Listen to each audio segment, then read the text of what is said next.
नमस्कार, news point लेकर हाजिर हूं मैं राजीव। दोस्तों, बीजेपी के लिए आज का दिन काफी झटकों भरा रहा। जी हां, बहुत झटके खाए आज बीजेपी ने।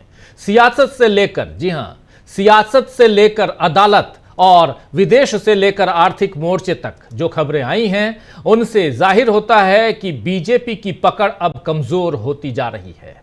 और ऐसे में बीजेपी के दिग्गज अब वही करने पर मजबूर हो रहे हैं जो राहुल गांधी कर रहे हैं।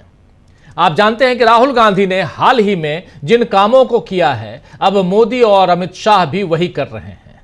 अभी 25 मई को राहुल गांधी पुंछ गए थे, जहां उन्होंने पाकिस्तान के हमलों से पीड़ित लोगों से मुलाकात की थी और उन जगहों को देखा था जो इन हमलों में तबाह हो गए थे। इसका एक वीडियो भी राहुल गांधी ने, आपको याद होगा, कि जारी किया था। तब देश को पता लगा था कि कितने बुरे और खतरनाक हालात इस वक्त वहां यानी पुंछ में बने हुए हैं। राहुल गांधी ने उस वक्त एक्स पर एक ट्वीट लिखा था। ट्वीट में राहुल गांधी ने लिखा कि पुंछ का दर्द वहां जाकर ही महसूस किया जा सकता है। टूटे हुए घर, बिखरे हुए जीवन, इस दर्द की गूंज से भी केवल एक ही आवाज निकलती है, हम भारतीय एक हैं। मैं अनुरोध नहीं कर रहा, बल्कि सरकार को उसके दायित्व की याद दिला रहा हूं। पुंछ और पाकिस्तानी गोलीबारी से प्रभावित अन्य क्षेत्रों के लिए एक ठोस, उदार और तत्काल राहत और पुनर्वास पैकेज जैसे तैयार किया जाना चाहिए। यह मदद नहीं, यह कर्तव्य है।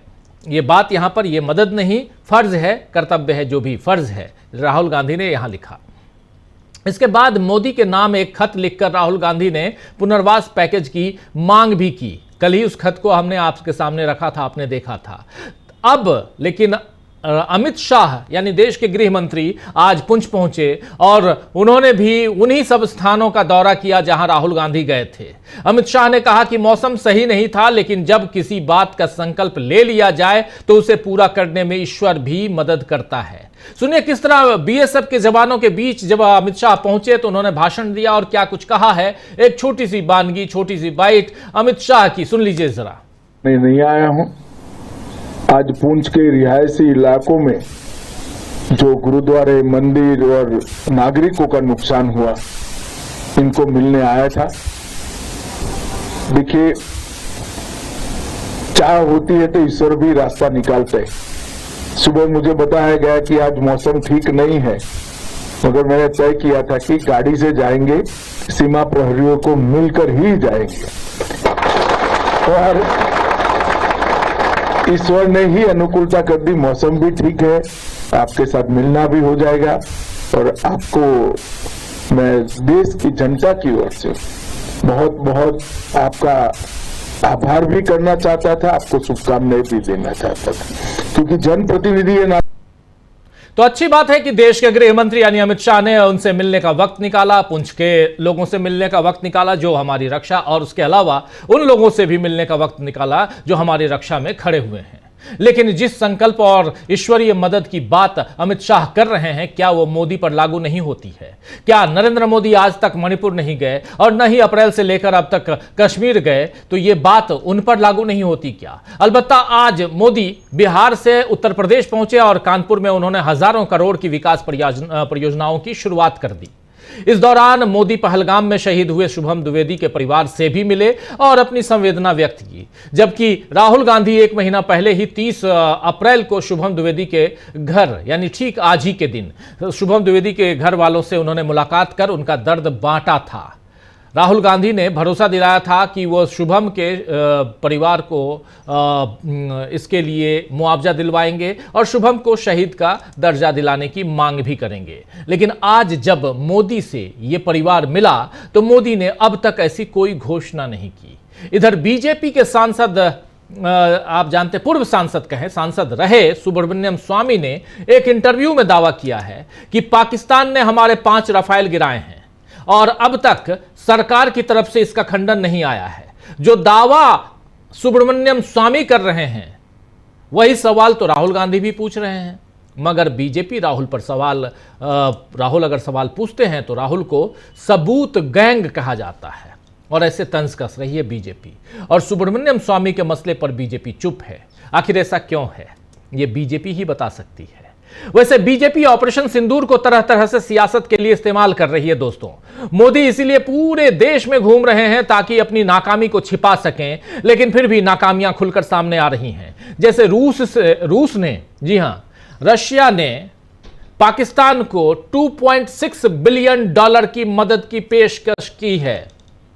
बिल्कुल ध्यान से सुनिए, रशिया जो भारत का दोस्त होता था, उसने पाकिस्तान को $2.5 बिलियन से ज्यादा $2.6 बिलियन की मदद की पेशकश की है, जबकि रूस भारत का करीबी दोस्त था। यह मोदी सरकार की विदेश नीति की एक और बड़ी नाकामी कही जाएगी। वहीं आर्थिक मोर्चे से भी बुरी खबर आई है दोस्तों। बहुत बुरी खबर आर्थिक मोर्चे से यह है कि जीडीपी, अपने देश की जीडीपी घटकर 6.5% पर आ गई है। 4 वर्षों में यह सबसे बड़ी गिरावट है।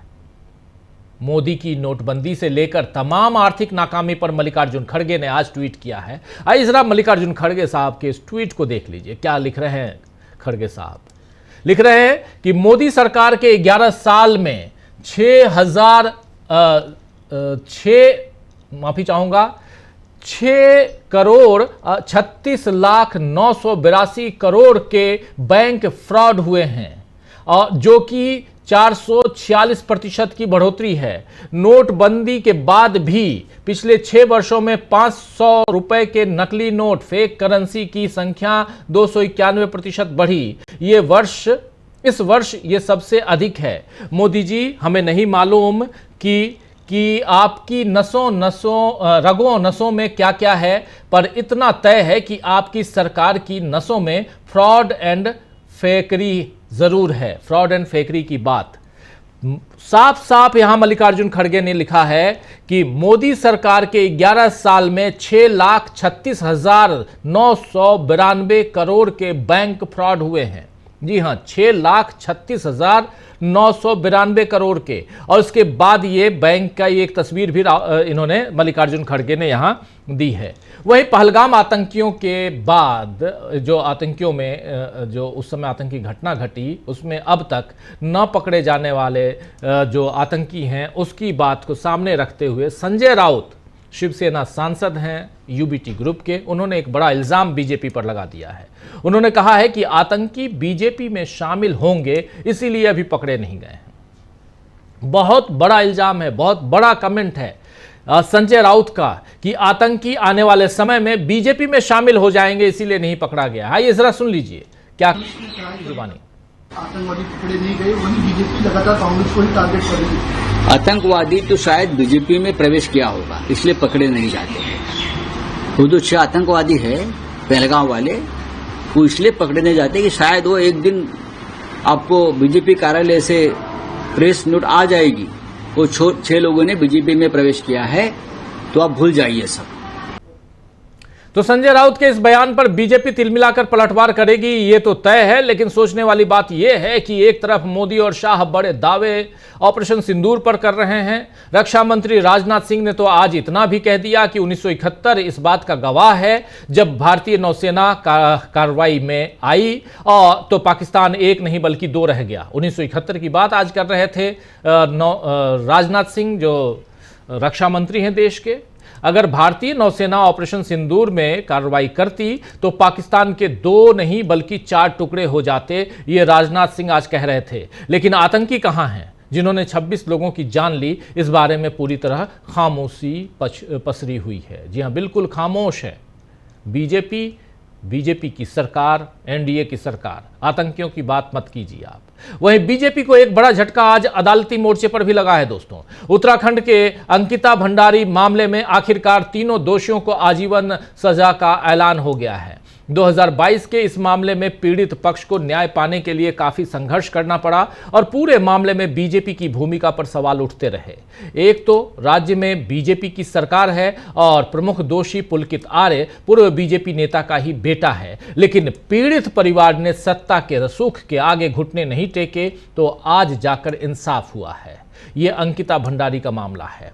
तो इन तमाम खबरों के बीच एक चौंकाने वाली खबर यह भी आई है, जो है असम से, कि असम में हिमंता बिस्वा शर्मा सरकार ने बांग्लादेश के निकट वाले जो संवेदनशील जो इलाके हैं सीमावर्ती क्षेत्रों में, उसमें रहने वाले वहां के जो लोकल लोग हैं उनके लिए हथियार लाइसेंस को मंजूरी दे दी है। यानी जो सीमावर्ती क्षेत्र के लोग हैं वो हथियार रख सकते हैं, उस लाइसेंस्ड हथियार रख सकते हैं। अब हिमंता बिस्वा शर्मा ने साफ किया है कि यह नीति अंतरराज्यीय सीमाओं पर लागू नहीं होगी, मतलब इंटर स्टेट सीमा पर लागू नहीं होगी। लेकिन सोचने वाली बात यह है कि अगले साल असम में विधानसभा के चुनाव हैं और विधानसभा के चुनाव से पहले आखिर ऐसा फैसला क्यों लिया गया है। मणिपुर में संघर्ष का हाल 2 साल से देश देख रहा है और ऐसा तो नहीं है कि बांग्लादेश की सीमा से अभी असम की सीमाएं लग रही हैं, फिर इस समय लोगों के हाथों में हथियार देने का फैसला संदिग्ध लगता है। कांग्रेस के जो वहां के प्रदेश कांग्रेस अध्यक्ष असम के गौरव गोगोई ने इस पर सवाल किया है। क्या कुछ कहा है गौरव गोगोई ने, जरा सुन लीजिए। असम के लोगों को पानी, नौकरी, शिक्षा और चिकित्सा चाहिए, ना कि बंदूक। कुछ ही दिन पहले सुप्रीम कोर्ट ने असम सरकार को तिरस्कार किया कि वो पुलिस पर दबाव बनाकर फेक एनकाउंटर्स करवा रही है। अब ये इस नए पॉलिसी तो और भी फेक एनकाउंटर्स हो सकते हैं। जो वहाँ के ईमानदार, जो दुकानदार हैं, व्यापार करने वाले लोग हो, उनको आने वाले दिन में परेशानी होगी। ये सारे बंदूक ये बीजेपी और आरएसएस के कार्यकर्ताओं को हो जाएंगी। तो ये बहुत ही निंदाजनक एक नीति वर्तमान की सरकार ने ली है। इस नीति को उनको वापस लेना चाहिए। धन्यवाद, थैंक यू। तो सुन रहे थे आप, यहां असम के प्रदेश कांग्रेस अध्यक्ष गौरव गोगोई सांसद हैं और लोकसभा में उपनेता हैं। ये साफ साफ यहां कह रहे हैं कि आप ये जो दे रहे हैं ये बीजेपी और आरएसएस के नेताओं को देंगे और उसके बाद क्या होगा आप समझ सकते हैं। लाइसेंस्ड हथियार रखने की जो अनुमति दी गई है सीमावर्ती क्षेत्रों में। तो कश्मीर से लेकर असम तक की ये तमाम खबरें बता रही हैं दोस्तों कि मोदी सरकार इस समय दिशाहीन, लक्ष्यहीन तरीके से देश को चला रही है, जिसमें बड़ी बड़ी बातें तो खूब हो रही हैं, लेकिन धरातल पर कई तरह के नुकसान देश देख रहा है। आइए इसी की चीर फाड़ करते हैं, थोड़ा सा ऑपरेशन करते हैं और समझने की कोशिश करते हैं कि आखिर चल क्या रहा है।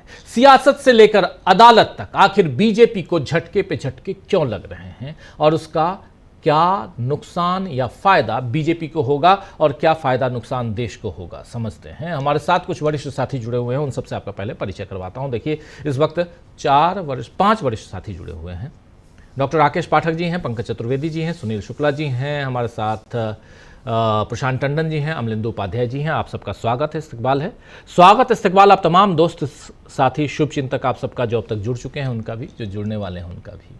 सीधे आना चाहता हूं डॉक्टर राकेश पाठक जी आपके पास ही। डॉक्टर साहब आपसे ज़रा समझना चाहता हूं आखिर चल क्या रहा है देश में। एक तरफ झटके अंकिता भंडारी से लेकर तमाम इन सब अदालती मामले, ये सबको तो हम देख रहे हैं, लेकिन उधर भोपाल में कटआउट्स लग रहे हैं। भोपाल में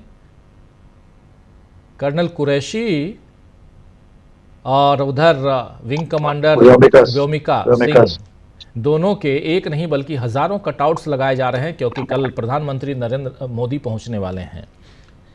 सियासत जोरदार है, लेकिन क्या ये ऑपरेशन सिंदूर परेशान किए हुए नरेंद्र मोदी को, ये माना जाए। बिहार से लेकर बंगाल से बिहार, बिहार से उत्तर प्रदेश पहुंच गए, अब मध्य प्रदेश पहुंचने वाले हैं। आपका नजरिया? डॉक्टर साहब आपने बहुत सारे झटकों की बात की है, लेकिन मैं सबसे बड़े झटके से अपनी बात शुरू करना चाहता हूं जो आज भारतीय जनता पार्टी को लगा है। मैं बड़ी विनम्रता से आप सब पंचों से शाबाशी चाहूंगा कि कल मैंने 7:17 पर आपके साथ ही चर्चा में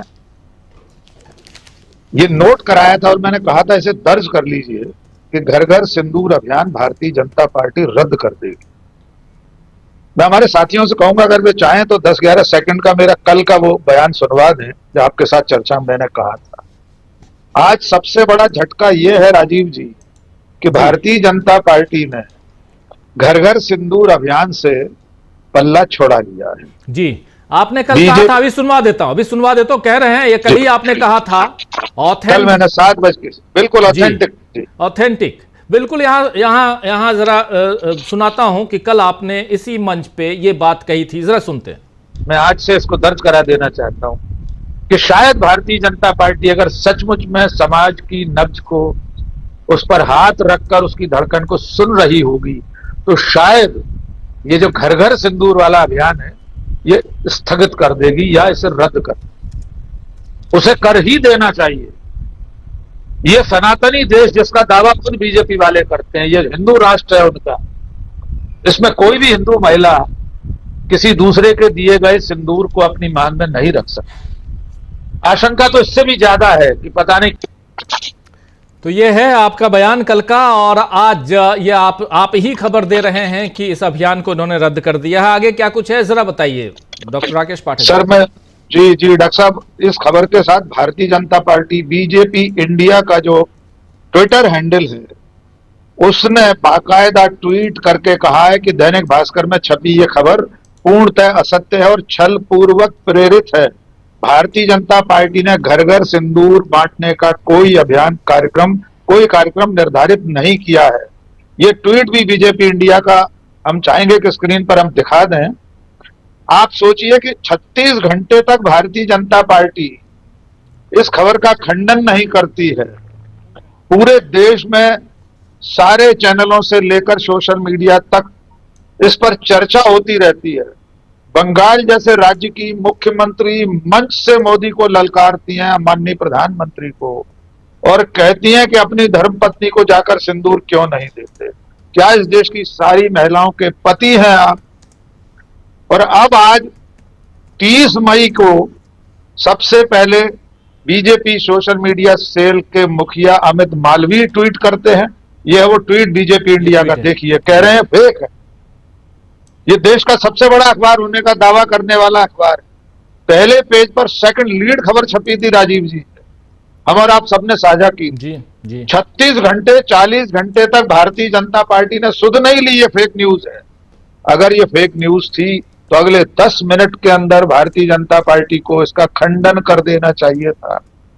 एक भी प्रवक्ता ने बीजेपी के किसी चैनल पर नहीं कहा कि ये फेक न्यूज है, और आज सबसे पहले अमित मालवीय ने कहा कि ये फेक न्यूज है। फिर बीजेपी के समर्थक जो तथाकथित पत्रकार हैं उन्होंने कहना शुरू किया, और अंत में बीजेपी ने इसको औपचारिक रूप से फेक न्यूज बता दिया। और अगर इतनी बड़ी खबर सत्ताधारी पार्टी के बारे में गलत छपती है तो इस अखबार के खिलाफ भारतीय जनता पार्टी को कोई ना कोई कार्रवाई करना चाहिए। अब उस मुद्दे पर लौटते हैं, ये कितना बड़ा झटका है। मैंने जिन शब्दों का कल इस्तेमाल किया था कि अगर भारतीय जनता पार्टी इस देश की नब्ज पर हाथ रख रही होगी, उसकी धड़कन सुन रही होगी, तो इसे रद्द कर देगी। और सचमुच में उसको समझ में आ गया कि पूरे देश में घर घर इसकी आलोचना हो रही है। घर घर सिंदूर तो नहीं पहुंचा, घर घर थू थू पहुंच गई थी। कितने सोशल मीडिया पर वीडियोस वायरल हो गए महिलाओं के कि कौन होते हैं बीजेपी वाले हमें सिंदूर देने वाले, हम अपने पति का दिया सिंदूर लगाएंगे। कई और पक्ष थे उसके, कई परिवारों में ऐसी स्त्रियां भी हैं जिनके पति अब दुनिया में नहीं है। बहुत बड़ी संख्या विवाहित स्त्रियों की, युवतियों की है। किस किस को सिंदूर देने जा रहे थे आप? तो मैं ये मानता हूं कि ऑपरेशन सिंदूर के बाद जो लगातार बीजेपी को मात मिल रही है, ये सबसे करारी मात इस वक्त हुई है। अब जो कल भोपाल में होने वाला है महिला सशक्तिकरण महासम्मेलन, उसके लिए कर्नल सोफिया कुरैशी और विंग कमांडर व्योमिका सिंह के बहुत बड़े बड़े कटआउट, राजीव जी, 1000 कटआउट बीजेपी मुख्यालय से लेकर जम्बूरी मैदान में लगाए जा रहे हैं। 1 लाख महिलाओं को बुलाया गया है। मध्य प्रदेश शासन के तमाम विभाग भीड़ जुटा रहे हैं। महिला बाल विकास विभाग के अधिकारियों ने आंगनवाड़ी सहायिकाओं, कार्यकर्ताओं को मौखिक निर्देश दिया है कि आप सिविल ड्रेस में, अपने साधारण कपड़ों में आए, और अगर नहीं आएंगे इसमें महासम्मेलन में तो 15 दिन की तनख्वाह काट ली जाएगी जी। मेरे लिए उससे ज्यादा चिंताजनक बात यह है कि सेना का जिस तरह से राजनीतिक उपयोग हो रहा है। भारतीय जनता पार्टी का यह सम्मेलन है, उसमें कर्नल सोफिया कुरैशी और विंग कमांडर व्योमिका सिंह के कटआउट लगना सेना का राजनीतिकरण है, सेना का राजनीतिक इस्तेमाल है। करगिल के बाद भी बीजेपी मुख्यालय में इस तरह के होर्डिंग लगे थे। तब उस वक्त थल सेना अध्यक्ष जनरल वीपी मलिक ने उस पर आपत्ति की थी, और तत्कालीन प्रधानमंत्री अटल बिहारी वाजपेयी ने फौरन से पेशतर वो होर्डिंग हटवा दिए थे। इसमें एक तकनीकी पहलू और है राजीव जी, किसी भी शासकीय सेवक का, खास तौर से सेना के किसी अधिकारी का, उसके नाम का, उसकी फोटो का बावर्दी इस्तेमाल उसकी बिना अनुमति के कोई नहीं कर सकता। और शासकीय क्यों, मेरी आपकी तस्वीर का इस्तेमाल भी कोई राजनीतिक दल मेरे और आपके बिना इजाजत दिए नहीं कर सकता। खुद सेना मुख्यालय को, डीजीएमओ को इस पर आपत्ति करना चाहिए कि एक राजनीतिक रैली में हमारे सेना के अधिकारियों की तस्वीरें क्यों लग रही हैं, लेकिन कोई सुनने वाला नहीं है, कोई पूछने वाला नहीं है। खुलकर सेना का राजनीतिक इस्तेमाल हो रहा है और कल मंच से भी प्रधानमंत्री नरेंद्र मोदी जो कुछ कहेंगे वो हम आज से ही अंदाजा लगा सकते हैं। कुल मिलाकर जो आपने अपने इंट्रो में कहा कि आज का दिन बहुत भारी रहा है भारतीय जनता पार्टी को, भोपाल, दिल्ली से लेकर मॉस्को तक उसे बहुत बड़े झटके लगे हैं।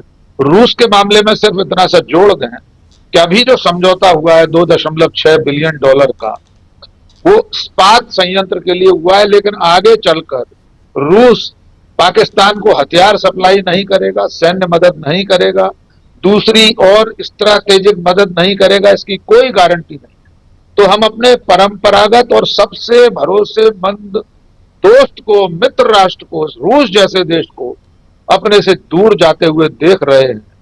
ये इस बात की निशानी है कि प्रधानमंत्री नरेंद्र मोदी का डंका बज नहीं रहा है, फूट चुका है। उनकी सारी विदेश यात्राएं शून्य साबित हुई हैं। जी राजीव जी, बिल्कुल बिल्कुल आप सही कह रहे हैं। रूस और भारत एक अच्छे दोस्त होते थे, लेकिन अब धीरे धीरे वो दूर होते गए।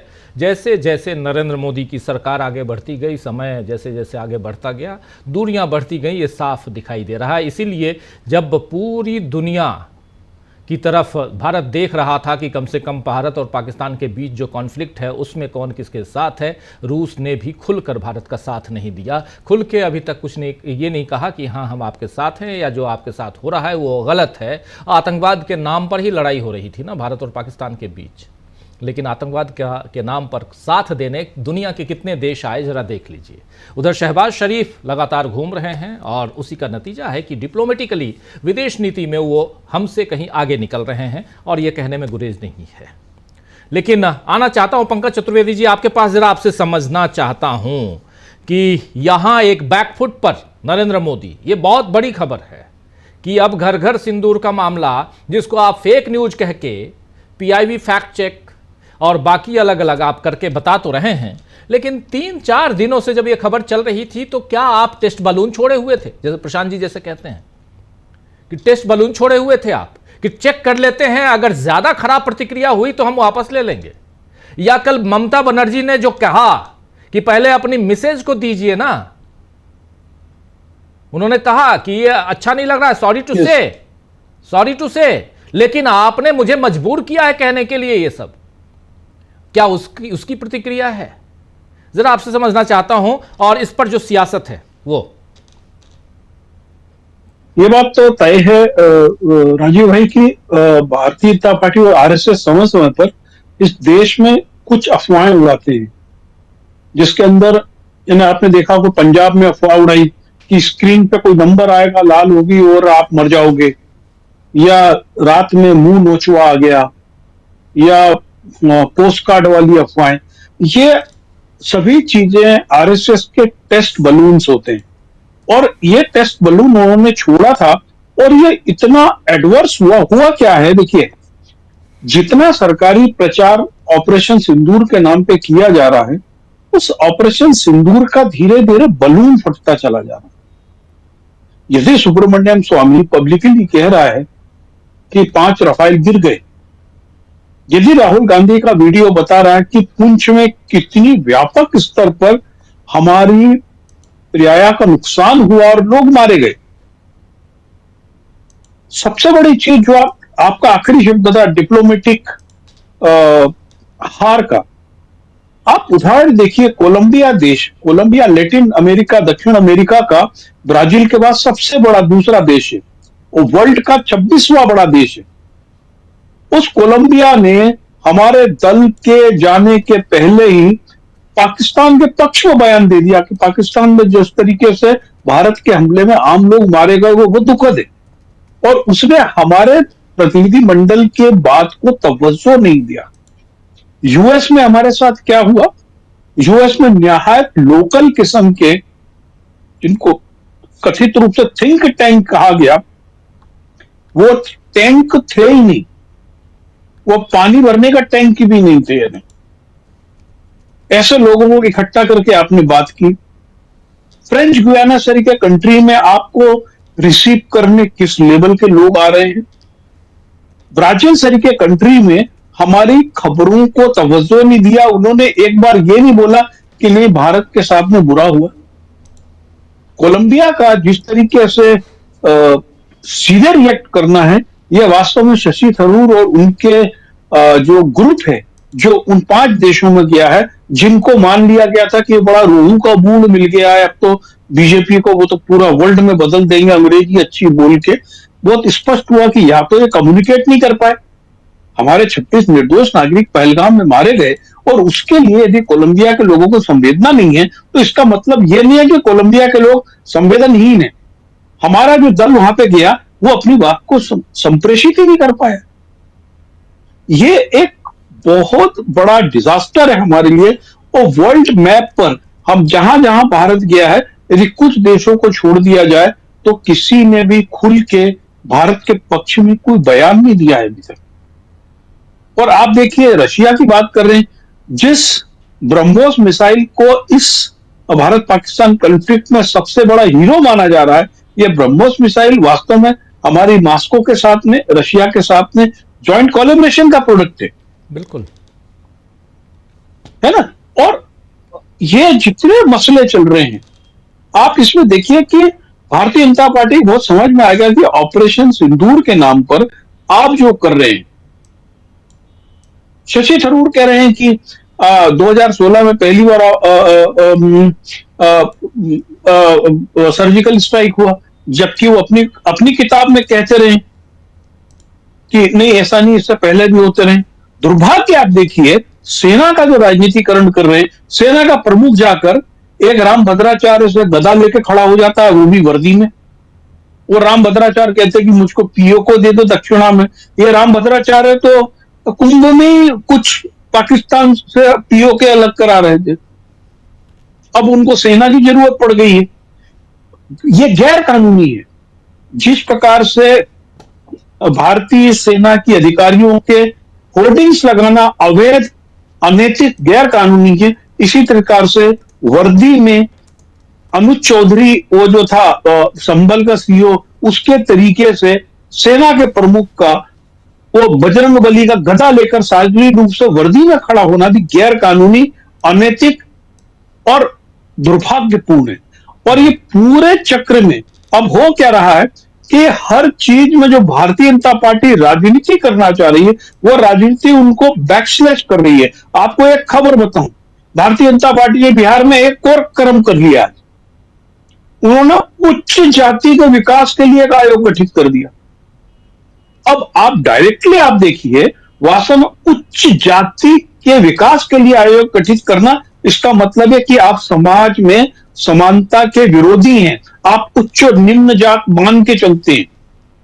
उसका नाम ही उच्च जाति रख दिया आपने, यानी आपने मान लिया कि कुछ जातियां उच्च हैं, बाकी सब निम्न है। यह हरकत आज ही हुई है। यह जितनी चीज है कि वो जो होता है ना, बुरे वक्त में आदमी की बुद्धि भ्रष्ट हो जाती है, और यही स्थिति भारतीय जनता पार्टी की इस समय हो रही है। जो ऑपरेशन सिंदूर से जितना उन्होंने सोचा था कि यील्ड मिलेगी, फसल मिलेगी, वो फसल उनको नहीं मिल रही है, और उनके जितने कृत्य हैं वो उनको बैकफ्लैश मार रहे हैं। जी राजीव जी। जी बिल्कुल बिल्कुल, जरा जल्दी से आना चाहता हूं प्रशांत जी आपके पास। जो बात थोड़ी सी इन्होंने छेड़ी थी अभी पंकज जी ने शशि थरूर की, शशि थरूर को लेकर बहुत सारी बातें अपने देश में चलती रहीं। पहले गए तो यहाँ खबरें ये चलने लगी कि शशि थरूर राहुल गांधी के पद चिन्हों पे चल रहे हैं। यहाँ तो थोड़ा उखड़े उखड़े से नज़र आते थे, लेकिन अब यहाँ कुछ और नज़र आ रहे हैं। ज़रा आपसे समझना चाहता हूँ कि आखिर शशि थरूर की राजनीति जो वहाँ एक्सपोज हो रही है, उसका यहाँ क्या असर पड़ता हुआ दिखाई दे रहा है, एक बात। दूसरी बात कि भारत की जो विदेश नीति है उसमें भारत एक्सपोज हो रहा है, और उसके साथ साथ ऑपरेशन सिंदूर, उसमें भी सिंदूर बांटने का अभियान भाजपा ने बंद कर दिया। हमारे एक साथी दीपक पाचपोर जी से आप लोग भली भांति परिचित हैं, उन्होंने बहुत शानदार लिखा है कि घर घर सिंदूर की फर्जी खबर छापने वाले अखबार के खिलाफ भाजपा को मुकदमा करना चाहिए, नैतिकता के आधार पर संपादक को इस्तीफा देना चाहिए। ये जो दूसरी लाइन है, नैतिकता के आधार पर संपादक को इस्तीफा देना चाहिए, यही सवाल तो पूछा जाता है प्रधानमंत्री जी से। नैतिकता, इस देश में नैतिकता रहेगी ये क्या? दीपक जी जरा उनसे भी पूछ लो। दीपक जी, आप तमाम साथी जानते हैं, हमारे दीपक पाचपोर जी थोड़ा आजकल व्यस्त है, नहीं बैठ पा रहे हैं, लेकिन फिर भी उन्होंने जो लिखा है बहुत इंपॉर्टेंट लिखा। प्रशांत जी, आपकी बात। देखिए, हम लोग इस बात की चर्चा लगातार कर रहे हैं और सामने बिल्कुल पहाड़ की तरह ये सवाल खड़ा हुआ है कि भारत की विदेश नीति धाराशायी हो चुकी है और उसका जो जिसको कहे कि एक करेक्शन कोर्स या उसको पेबंद लगाने का काम ये विपक्षी दलों के या ऑल पार्टी डेलीगेशन भेज के करना पड़ा। इसने इस विदेश नीति के खोखलेपन को और एक्सपोज कर दिया।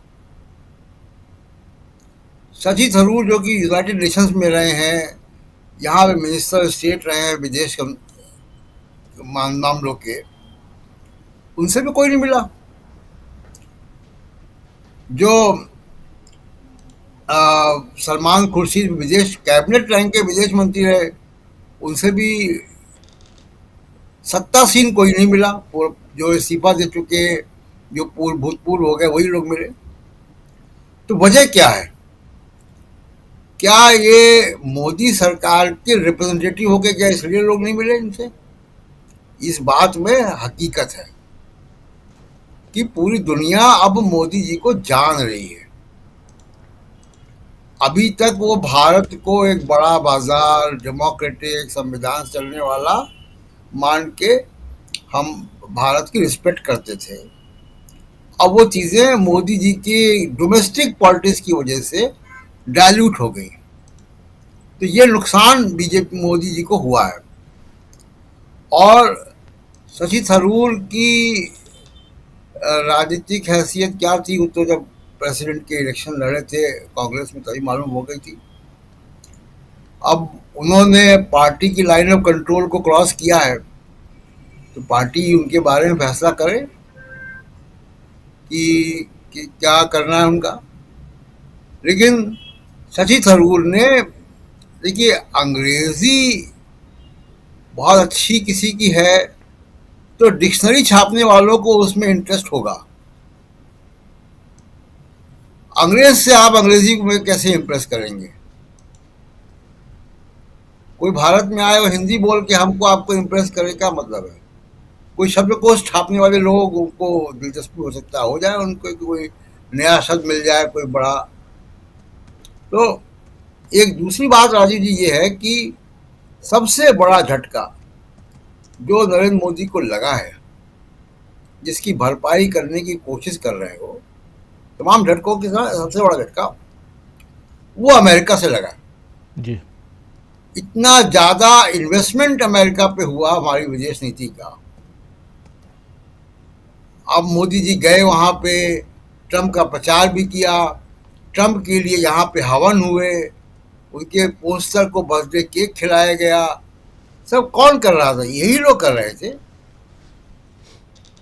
इतना इन्वेस्टमेंट हुआ है अमेरिका में मोदी जी का, व्यक्तिगत मोदी जी का, वो इन्वेस्टमेंट बेकार चला गया।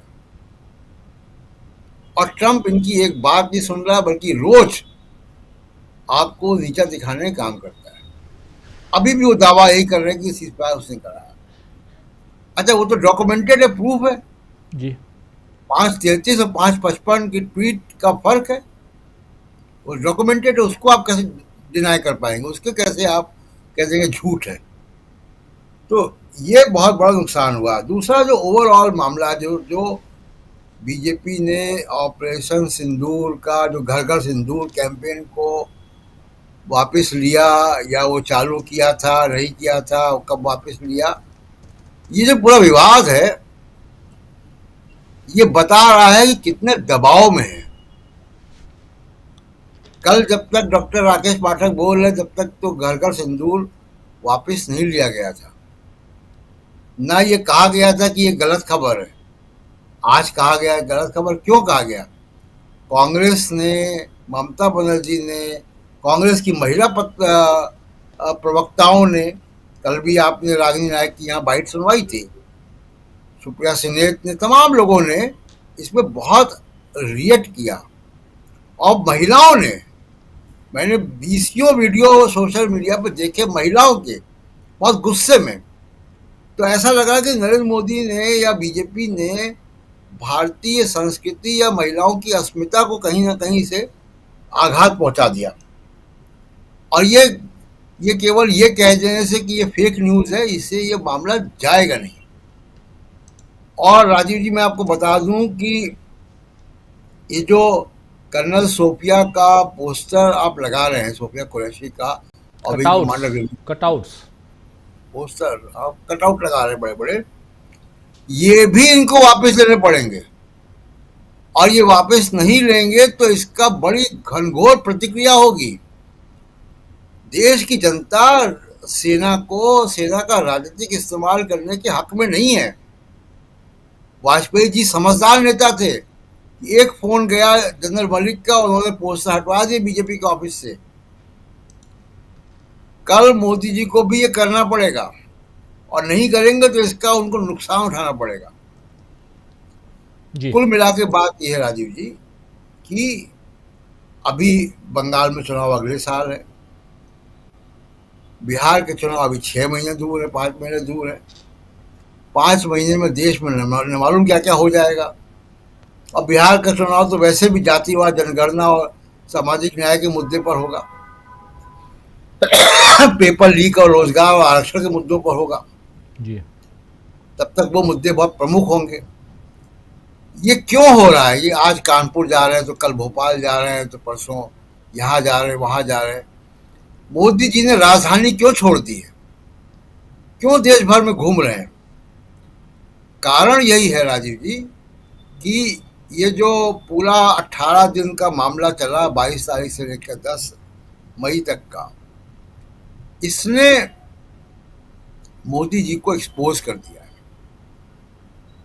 ये इनके राजनीतिक करियर के सबसे मुश्किल भरे दिन थे। उनकी विदेश नीति एक्सपोज हो गई, वो उनकी राष्ट्रीय सुरक्षा नीति एक्सपोज हो गई, कैसे आतंकवादी घुस गए। और आप ध्यान दीजिए कि एक सज्जन है, टाई पहन के अक्सर आते हैं, जिनको जेम्स बॉन्ड कहा जाता है, अजीत डोभाल जी, गायब है सिरे से। कहीं उनकी कोई बात सुनाई दे रही है? जिनको कहा जाता है उनको सब कुछ मालूम है, तो सब कुछ मालूम है तो कैसे आ गए पहलगाम तक आतंकवादी और मार के चले भी गए 26 लोगों को? ये इतनी चीजें महंगी, इतनी बातें ये महंगी पड़ रही हैं मोदी जी को, उसके लिए ये देश भर में घूम रहे हैं अपना काम धाम राजधानी छोड़कर। और इसका असर वो नहीं हो पा रहा है। इतने दबाव में, देखिए आप सिंदूर, घर घर सिंदूर वापस लिया। अब राजनाथ सिंह बयान दे रहे हैं कि नौसेना चाहे तो पाकिस्तान के 4 टुकड़े कर देती, तो रोका किसने था? नौसेना को रोका किसने था? किसी ने रोक रखा था उनको? क्यों? फिर मोदी जी कह रहे हैं कि पाकिस्तान गिड़गिड़ा रहा था, तो आप पाकिस्तान पर दया खा गए। आप एक तरफ तो कह रहे हो कि वो हमारे यहाँ आतंकवाद फैलाता है, हमारे 26 लोगों को मारा उसने, तमाम कई इतने दशकों से आतंकवाद फैला रहा है हमारे देश में। तो उसने अगर कहा तो आपका दिल पसीज गया पाकिस्तान के ऊपर, आप मान क्यों गए? सीज फायर का अगर पेशकश पाकिस्तान ने की तो आपने क्यों मान लिया? ट्रंप के कहने पे मान लिया? किसके कहने पे मान लिया आपने? क्या आपको पाकिस्तान पर अचानक दया आ गई? क्या सेना के कमांडर से पूछ के किया? मुझे मुझे नहीं लगता कि सेना कमांडरों से पूछ के आपने सीज फायर किया। तो सवाल ये होता है कि आप बार बार जो अपनी कम्युनिकेशन बदल रहे हैं, उससे लग रहा है कि आप बेहद दबाव में हैं। और ये बिहार या बंगाल जैसा परसेप्शन है, ये बिहार और बंगाल के चुनाव के लिए बिल्कुल नहीं है। ये कोई मध्यावधि चुनाव की तैयारी भी मोदी जी नहीं कर रहे हैं। ये सिर्फ और सिर्फ उनकी इमेज पे जो जितना बड़ा डेंट लग गया है, उनकी स्थिति बड़ी खराब हो गई है, नाजुक स्थिति हो गई है, उसकी भरपाई करने के लिए ये काम कर रहे हैं। ये पीआर एक्सरसाइज तो हो रही है। जी राजीव जी, पीआर एक्सरसाइज कर रहे हैं। लेकिन सबसे बड़ा सवाल यहाँ पे यही है कि अगर पाकिस्तान गिड़गिड़ा रहा था तो आप क्यों पसीज गए? ये बहुत इंपॉर्टेंट सवाल आपने छेड़ दिया है यहाँ पे प्रशांत जी। और उसके साथ साथ ट्रंप अगर कह रहे थे कि व्यापार करते हैं दोनों साथ में, तो फिर आपने और उससे भी बड़ी बात, राजनाथ सिंह रक्षा मंत्री कह रहे हैं हमारी नौसेना अगर चाह लेती तो नौसेना को अधिकार आपने क्यों नहीं दिया, 4 टुकड़े कर देते। और आप तो कह रहे थे, उत्तर प्रदेश के मुख्यमंत्री कह रहे थे कि 6 महीने बस हमारी सरकार ला दो, 6 महीने में पीओके हमारे कब्जे में होगा। मौका तो बहुत बढ़िया था सुनील जी, आप तो उत्तर प्रदेश में सुनील जी। और अब पूछा जाएगा कि भाई कहाँ है वो पीओके, 4 टुकड़े क्यों नहीं किए? इंदिरा गांधी ने तो 2 टुकड़े कर दिए थे, दुनिया का नक्शा बदल दिया था इंदिरा गांधी ने। सवाल ये है सुनील जी कि ये जो घर घर सिंदूर के मामले में बैकफुट पर मोदी, कल तक तो सिंदूर की बात कर रहे थे, और कल मैं इसी कार्यक्रम में बोला था कि अब मैं ऑपरेशन सिंदूर में सिंदूर का जिक्र नाम नहीं लूंगा, लेकिन आज चूंकि बैकफुट पे इसलिए नाम लेना पड़ रहा है। आज बैकफुट पे हैं। और सबसे बड़ी चीज कि सिंदूर के नाम पर गंदी सियासत, ये गंदी वर्ड स्पेशली कह रहा हूं, कोटेड, क्योंकि अगर ऐसी सियासत होगी तो नाम लेना पड़ेगा। और वहां अगर बैकफुट पे आप हैं, 3 दिन से खबर चल रही है, छप रही है अखबारों में, आपने अभी तक कुछ नहीं बोला था, आज अचानक आपको क्या ध्यान आ गया? या आपने सर्वे कर लिया, टेस्ट बलून जो है वो आपके हिसाब से जहां पर पहुंचना था वहां तक पहुंचा नहीं, ये माना जाए? सुनील शुक्ला जी, आपकी प्रतिक्रिया। धन्यवाद राजीव जी।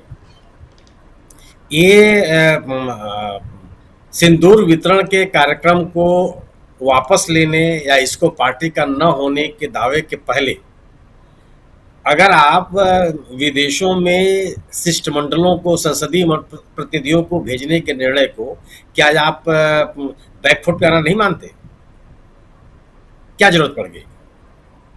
पिछले 11 वर्षों में सम्मानित प्रधानमंत्री जी ने 127 विदेश यात्राओं में लगभग 80 देशों की यात्राएं की। उस किसी भी यात्रा में केंद्र सरकार के किसी मंत्री की कोई दखल नहीं हो, किसी को आप प्रोमिनेंटली देखे हो, आपको विदेश मंत्री दिखाई पड़े हों, रक्षा मंत्री दिखाई पड़े हों, कॉमर्स मिनिस्टर दिखाई पड़े हों, उद्योग मंत्री कोई मंत्री या कोई संसदीय कोई सांसद प्रमुखता से दिखाई पड़ा हो कि वो अभी उन यात्राओं में शामिल रहा, कोई नहीं दिखता था। हर जगह प्रधानमंत्री जी होते थे, हर जगह प्रधानमंत्री जी के मोदी मोदी के नारे लगते हुए सभाएं होती थी, हर जगह मोदी जी विभिन्न राजनेताओं से, राष्ट्राध्यक्षों से गले मिलते थे। इस बात का प्रचार किया गया कि मोदी जी का पराक्रम इतना बड़ा है कि विदेशी राजनयिक उनका पैर छूते हैं। यह बात कही गई कि दुनिया के पैमाने पर भारत का कद प्रधानमंत्री जी ने बढ़ा दिया है। अचानक इस क्राइसिस के दौर में ये प्रधानमंत्री जी क्यों नहीं सामने आए? उन्होंने इन अपने जिन जिन जगहों पर उनको उन देशों का सर्वोच्च राष्ट्रीय सम्मान उनको प्राप्त हुआ, तमाम देशों के साथ उनके व्यावसायिक समझौते हुए, तमाम जगहों पर वो कई बार उन्होंने यात्राएं की। तो प्रधानमंत्री के रूप में यह जिम्मेदारी बनती थी कि अगर इस क्राइसिस को लेकर के जो भारत के बारे में एक छवि बन रही है, एक जो नैरेटिव बन रहा है, उसको खारिज करें और जन समर्थन जुटाएं। मेरी स्मृतियों में नहीं है कि क्राइसिस के किसी दौर में, चाहे 1948 का दौर रहा हो जिसमें जब पंडित जवाहरलाल नेहरू रहे हो, चाहे 1965 का दौर रहा हो जिसमें लाल बहादुर शास्त्री जी थे, चाहे 1971 का दौर रहा हो जिसमें श्रीमती इंदिरा गांधी थी, चाहे 2008 का दौर रहा हो जिसमें डॉक्टर मनमोहन सिंह जी थे, किसी भी दौर में 1999 का दौर, आज अटल बिहारी वाजपेयी जी थे, किसी भी सैनिक संघर्ष की स्थिति जब पैदा हुई तो प्रधानमंत्री आगे नहीं रहे, हमेशा प्रधानमंत्री आगे रहे, दुनिया का सामना किया, दुनिया को बताया कि हमारे सामने कौन सी मजबूरियां थी। ये पहला इस तरह के हालात पैदा हुए हैं जिससे प्रधानमंत्री जी सिरे से गायब है, वो दिख ही नहीं रहे। शिष्टमंडल आपको आपकी आवश्यकता वाशिंगटन में है और आप दिखाई पड़ रहे हैं मधुबनी में, आपकी आवश्यकता पेरिस में है और आप दिखाई पड़ रहे हैं पटना में, क्यों? और यह मेरे स्मृतियों का यह पहला सरकार का निर्णय है जिसको लेकर के पूरे देश में सरकार की आलोचना हो रही है। भारतीय जनता पार्टी हर संघर्ष, इस तरह के संघर्षों के निर्णय में सरकार के निर्णय की आलोचना करती रही है। 1948 के सीज फायर की आलोचना भारतीय जनसंघ और आज की भारतीय जनता पार्टी खुले मन से करती है, हर तरह से करती है, और ये कहती है कि अगर 1948 का वो सीज फायर नहीं हुआ होता तो पीओके हमारे पास होता। अगर आप 1948 के सीज फायर की आलोचना कर रहे हैं तो आज 2025 के सीज फायर की आलोचना क्यों नहीं होगी? और उस सीज फायर की आलोचना करने वाला आदमी पाकिस्तान का समर्थक क्यों हो जाएगा? क्या 1948 में जब आप सीज फायर की आलोचना कर रहे थे तो आप पाकिस्तान के साथ थे? स्वीकार कर लेंगे आप? जब आप 1966 में ताशकंद समझौते की आलोचना कर रही थी भारतीय जनसंघ, तो क्या वह विदेशी ताकतों के साथ थी? वो विपक्षी दल की भूमिका नहीं अदा कर रही थी। और आज आपके सीज फायर की आलोचना अगर विपक्षी दल कर रहे हैं या समाज के विभिन्न वर्गों के लोग कर रहे हैं तो विदेशी ताकतों से मिले हुए हैं, शत्रु देश से मिले हुए हैं। ये नैरेटिव कैसे चलेगा? सवाल खड़े करना। 2008 में तो सम्मानित प्रधानमंत्री जी ने देश को सिखाया है कि अगर आतंकवादी हमला हुआ है तो सवाल पूछे जाने चाहिए। अगर 2008 में पूछा जा सकता है कि वो समुद्री मार्ग से आतंकवादी कैसे आ गए, तो 2025 में क्यों नहीं पूछा जाएगा कि पहलगांव में ये आतंकवादी कैसे आ गए? इसकी जवाबदेही आपके ऊपर क्यों नहीं बनेगी? ये आज की स्थिति हो गई है कि भारतीय जनता पार्टी इस घटनाक्रम के नाम पर जो एक फर्जी तरीके का राष्ट्रवाद का माहौल बनाना चाहती थी, उसको हासिल नहीं हुआ।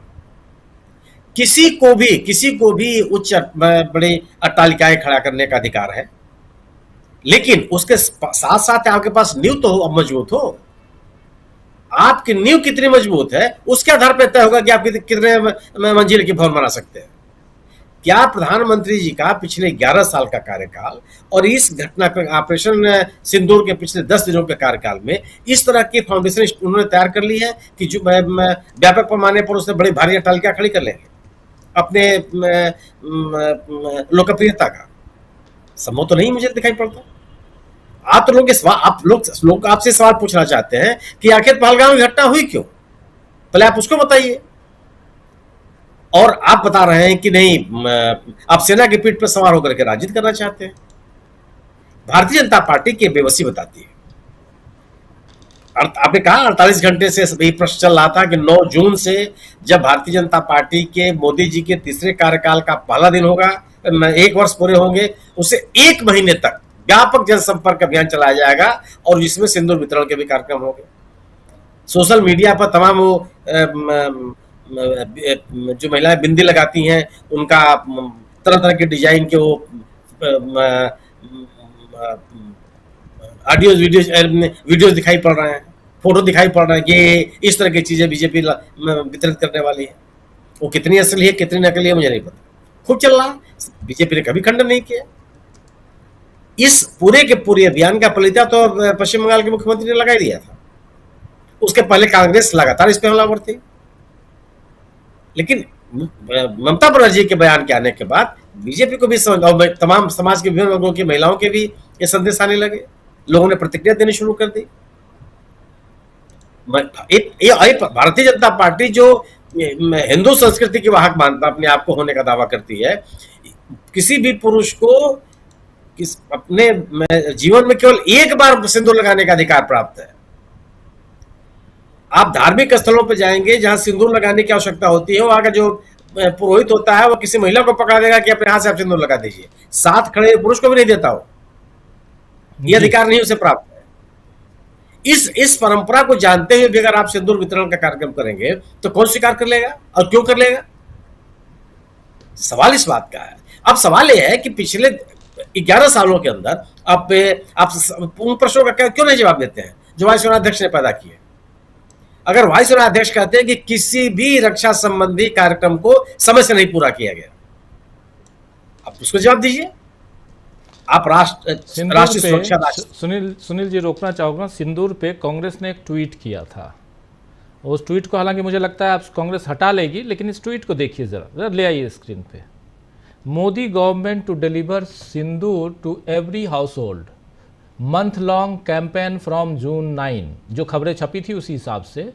MPs to walk 15 to 20 kilometre daily, one nation one husband, one nation one husband, ये है कांग्रेस पार्टी ने ये ट्वीट किया था। हालांकि अब चूंकि जब बीजेपी नरेंद्र मोदी की पार्टी और सरकार कह रही है कि ये फेक खबर है, तो फिर बात दूसरी हो जाती है। लेकिन यहाँ तक नौबत क्यों आई ये तो जानना होगा। जब वन नेशन जी यही है ना कि आपके इस पूरे अभियान में पलीता लगा हुआ है। आप अपनी गलतियों को छुपाने के लिए इस तरह के लगा रहे हैं। आप एक साल में 1 साल के लिए आप जनसंपर्क अभियान चलाएंगे, बताएंगे क्या? इस 1 साल का तो सबसे बड़ी घटना ही है। जिस राष्ट्रवाद के लिए आप हमेशा राष्ट्रीय सुरक्षा का नारा लेते रहे हैं, उसकी स्थिति है। उस राष्ट्रीय सुरक्षा के प्रति आप कितने गंभीर हैं, लोग बताते रहे हैं कि लगातार इस सरकार के सत्ता में आने के बाद जो रक्षा का बजट है या तो बराबर रहा या घट गया। 2013 से लेकर के आप इस समय 2025-26 का जो बजट है वो और घट गया है। कितने आप गंभीर हैं? जो रक्षा संबंधित शोध और डिजाइन के काम है उसमें आपका बजट घटता चला गया है जी। और ये किसी ने ट्वीट नहीं किया है, एयर मार्शल ने बात कही है कि एक भी रक्षा का कार्यक्रम समय से पूरा नहीं हुआ जी। ये सामान्य वक्तव्य है क्या? आप इस देश में 42-43 आयुध उत्पादन कारखाने हैं, क्या स्थिति है उनकी? उनको अपनी पूरी क्षमता से संचालित रखने के लिए सरकार ने क्या किया? उनके आधुनिकीकरण के लिए क्या किया? आप इस रक्षा के क्षेत्र में भी क्रोनी कैपिटलिज्म को बढ़ावा देते रहे। ऐसे उद्योगपतियों को आपने रक्षा के क्षेत्र में लाने की कोशिश की जिनका इस क्षेत्र में कोई अनुभव नहीं रहा।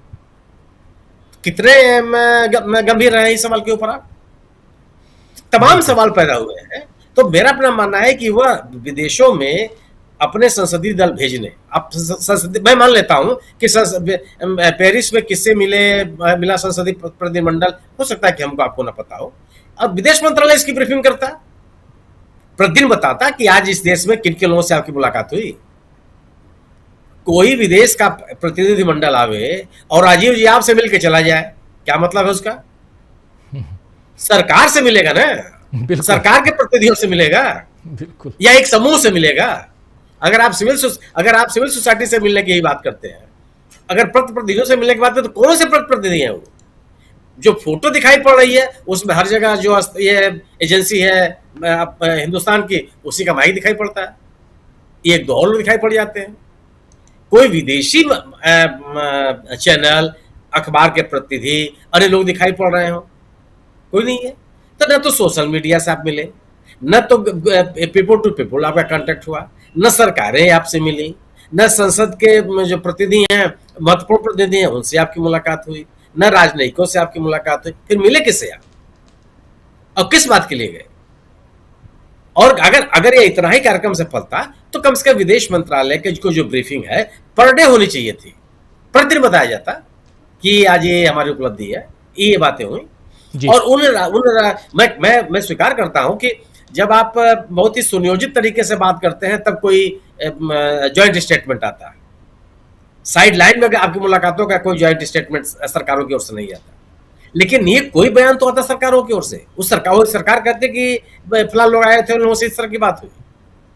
तो उस पूरे मसले पर जितने घटनाक्रम है सरकार बैकफुट पर है, चाहे वो इस सिंदूर वितरण कार्यक्रम की वापसी का सवाल हो और चाहे अंतर्राष्ट्रीय मंचों पर भारत का पक्ष रखने का सवाल हो।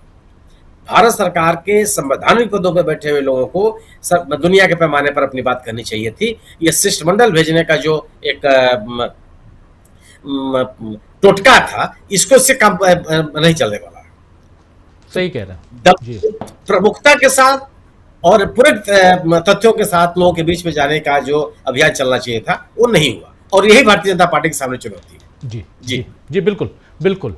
बहुत गंभीरता से इन बातों को दोस्तों समझने की ज़रूरत है कि जब एक कॉन्फ्लिक्ट सामने आया भारत और पाकिस्तान के बीच, हमने परख लिया कि हमारी कहाँ खामियां थी, कहाँ कमियां हैं। Admiral air chief marshal Amarjeet Singh सीधे डिफेंस मिनिस्टर के सामने अगर सवाल कुछ खड़े करते हैं और कहते हैं कि हमारे यहाँ खासकर स्वदेशी जो तेजस और आप बाकी बना रहे हैं और वो सब भी समय पे डिलीवर नहीं हो रहे हैं, दूसरों की बात क्या करें। लेकिन जब ऐसे सवाल उठते हैं, इसके अलावा अगर राफेल के बारे में अब सुब्रमण्यम स्वामी जो भाजपा के ही हैं, पूर्व सांसद हैं, वो अगर सीधे कह रहे हैं कि एक नहीं बल्कि पाँच राफेल को गिराया है पाकिस्तान ने, तो ये सवाल बहुत वाजिब है। और ऐसे समय में देश को जवाब देना चाहिए। प्रधानमंत्री नरेंद्र मोदी को कम से कम इतना जवाब तो देना चाहिए कि यहाँ सही क्या है, गलत क्या है। तीसरी सबसे बड़ी बात जो उधर डोनाल्ड ट्रंप कह रहे हैं, बार बार भारत और पाकिस्तान को एक साथ एक मंच पे डिनर पे लेके जाने की बात कर रहे हैं दोनों देशों के प्रधानमंत्री को, यहाँ तक वो कह रहे हैं। मतलब तीसरा देश हम दोनों देशों के बीच क्यों आया। और चौथी सबसे बड़ी बात कि पाकिस्तान रूस के करीब कैसे चला गया, हमारी क्या खामी हो गई, क्या गलती हो गई। ये सारी बातों अगर को देखिए, 72 देशों की यात्रा में 129 से ज़्यादा बार विदेश गए प्रधानमंत्री नरेंद्र मोदी। 72 देशों में 129 बार से ज़्यादा गए, जिसमें पाकिस्तान का नाम नहीं है, पाकिस्तान को भी जोड़ लीजिए तो 73 देश हो जाएंगे, 130 बार हो जाएगा। ये अगर इतनी बार गए हैं प्रधानमंत्री नरेंद्र मोदी, तो हासिल क्या हुआ। आपका योजना जो नीति आयोग है, योजना आयोग तो पुराना हो गया, नीति आयोग, वो कह रहा है कि टर्की से हमको सीखना चाहिए स्मॉल एंड मीडियम एंटरप्रेन्योरशिप कैसे आगे बढ़ाई जाए। तो ये टर्की से आप दुश्मनी बोल रहे हैं कि वो हमारा दुश्मन हो गया क्योंकि उसने पाकिस्तान का साथ दिया। पाकिस्तान के प्रधानमंत्री, पाकिस्तान के सेना अध्यक्ष, ये सब फील्ड मार्शल अब हो गए हैं मुनीर, वो घूम रहे हैं पूरा दुनिया भर में, और हमारे प्रधानमंत्री इधर घूम रहे हैं, पश्चिम से पूरब की तरफ चले गए। इसलिए यहां पर अमलेंदु जी ये सवाल उठता है कि क्या हम सिर्फ और सिर्फ देश की सियासत, और उसमें भी नरेंद्र मोदी, उनकी पार्टी की पूरे देश में पूरा भारत का नक्शा भगवा हो जाए, उसके अलावा और कुछ नहीं है। आप जो भी रहें, लोग सफेद चादरों में लिपटे रहें, वो मंजर भी देखा है कोरोना काल में इस देश ने, लेकिन देश के नक्शा में हर तरफ हर राज्य में भगवा हो, भगवाकरण हो, यही है, यही सियासत है। राजीव जी, बीजेपी की तो यही सियासत है, बाकी देश की सियासत ये हो या ना हो। दूसरा राजीव जी, लाशें भारतीय जनता पार्टी को बहुत अच्छी लगती हैं, और लाशों पे ही भारतीय जनता पार्टी की अब तक सारी राजनीति होती रही है। शुरू से लेकर आज तक जितनी भी उसकी राजनीति है वो लाशों के ऊपर ही है। राम मंदिर के आंदोलन से लेकर और अब राजीव जी पहलगाम तक अगर आ जाइए तो सारी राजनीति लाशों पर ही हो रही है। चाहे 2002 की बात हो, और चाहे वो संसद के हमले की बात हो, चाहे पुलवामा हो, चाहे पहलगाम हो, चाहे ऑपरेशन सिंदूर हो, जिसको बनाने की कोशिश की जा रही है, मुद्दा वोट का मुद्दा बनाने की कोशिश की जा रही है। सारी राजनीति भारतीय जनता पार्टी की लाशों पे ही होती रही है अब तक, ये एकदम बिल्कुल बात स्पष्ट है। अब सवाल राजीव जी ये है कि क्या इससे सबसे भारतीय जनता पार्टी को कुछ फायदा हुआ? क्या प्रधानमंत्री नरेंद्र मोदी जो एक्सरसाइज कर रहे हैं उससे देश को कुछ फायदा है, या भारतीय जनता पार्टी को, प्रधानमंत्री को भी कुछ फायदा है? मुझे लगता है कि ना देश को फायदा है, ना प्रधानमंत्री को फायदा है, और ना भारतीय जनता पार्टी को फायदा है। ये सिर्फ हम टैक्स पेयर्स के पैसे की बर्बादी की जा रही है, चाहे वो विदेश भेजे गए हो ये प्रतिनिधिमंडल, और चाहे प्रधानमंत्री की देश भर की यात्राएं हो, ईरान से लेकर तुरान तक जो नाप रहे हैं प्रधानमंत्री, ये सब हम टैक्स पेयर्स के पैसे की बर्बादी है, और मेहनत की हमारी कमाई जो है वो प्रधानमंत्री की यात्राओं पर खर्च की जा रही है। राजीव जी, सीधी सीधी बात ये है। आपको अगर मध्यावधि चुनाव में जाना है तो इस सीधी सीधी घोषणा करो मध्यावधि चुनाव में जाना है, और ऑपरेशन सिंदूर को लेकर मध्यावधि चुनाव में जाएंगे। आपको अगर बिहार में इसका उपयोग करना है तो इसलिए कहो, जैसे आज आपने कहा बिहार में जाकर। लेकिन राजीव जी एक बात समझ में आती है कि प्रधानमंत्री को ये भी समझ में आ गया है कि ये ऑपरेशन सिंदूर बिहार में चलने वाला नहीं है। और ये मैं इसलिए कह रहा हूं कि आज प्रधानमंत्री जब काराकाट की सभा में बोल रहे थे तो उनको सामाजिक न्याय शब्द का प्रयोग करना पड़ा है। 78 सालों में पहली बार है कि कोई संघ का व्यक्ति जो है वो समरसता की बजाय सामाजिक न्याय की बात कर रहा है कि हम सामाजिक न्याय पर चलेंगे। तो ये समझ में आ गया है कि ऑपरेशन सिंदूर जो है ये चुनावी मुद्दे में तब्दील होने वाला नहीं है और ये वोट नहीं दिला सकता।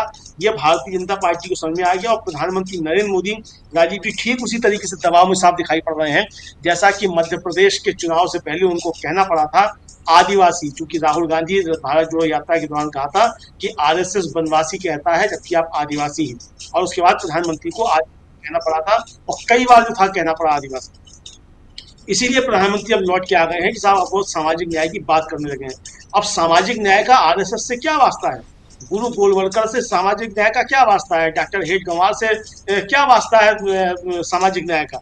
ये तो सब सामाजिक अन्याय के पक्षधर हैं। अब जैसा कि बताया पंकज जी ने कि वहां साहब उच्च जाति आयोग जो है वो बना दिया गया है, तो अब ये उच्च जाति आयोग है तो ये सामाजिक न्याय की बात कैसे कर सकता है? अगर उच्च जाति है और निचली जाति है, मुझे याद है कि काफी समय हो गया जो इनके ट्रोल आर्मी के चीफ हैं जो बीजेपी के अमित मालवीय, वो एक दिन टीवी डिबेट में मेरे साथ थे। अब वो कहने लगे कि मोदी जी चूंकि निचली जाति से आते हैं सब उनके विरोधी हो गए। मैंने कहा पहले तो ये बताओ कि ये निचली ऊंची जाति कौन सी होती है? तुम अमित मालवीय हो तो ऊंची जाति, तो मोदी जी नीची जाति की ये कहना चाहते हो?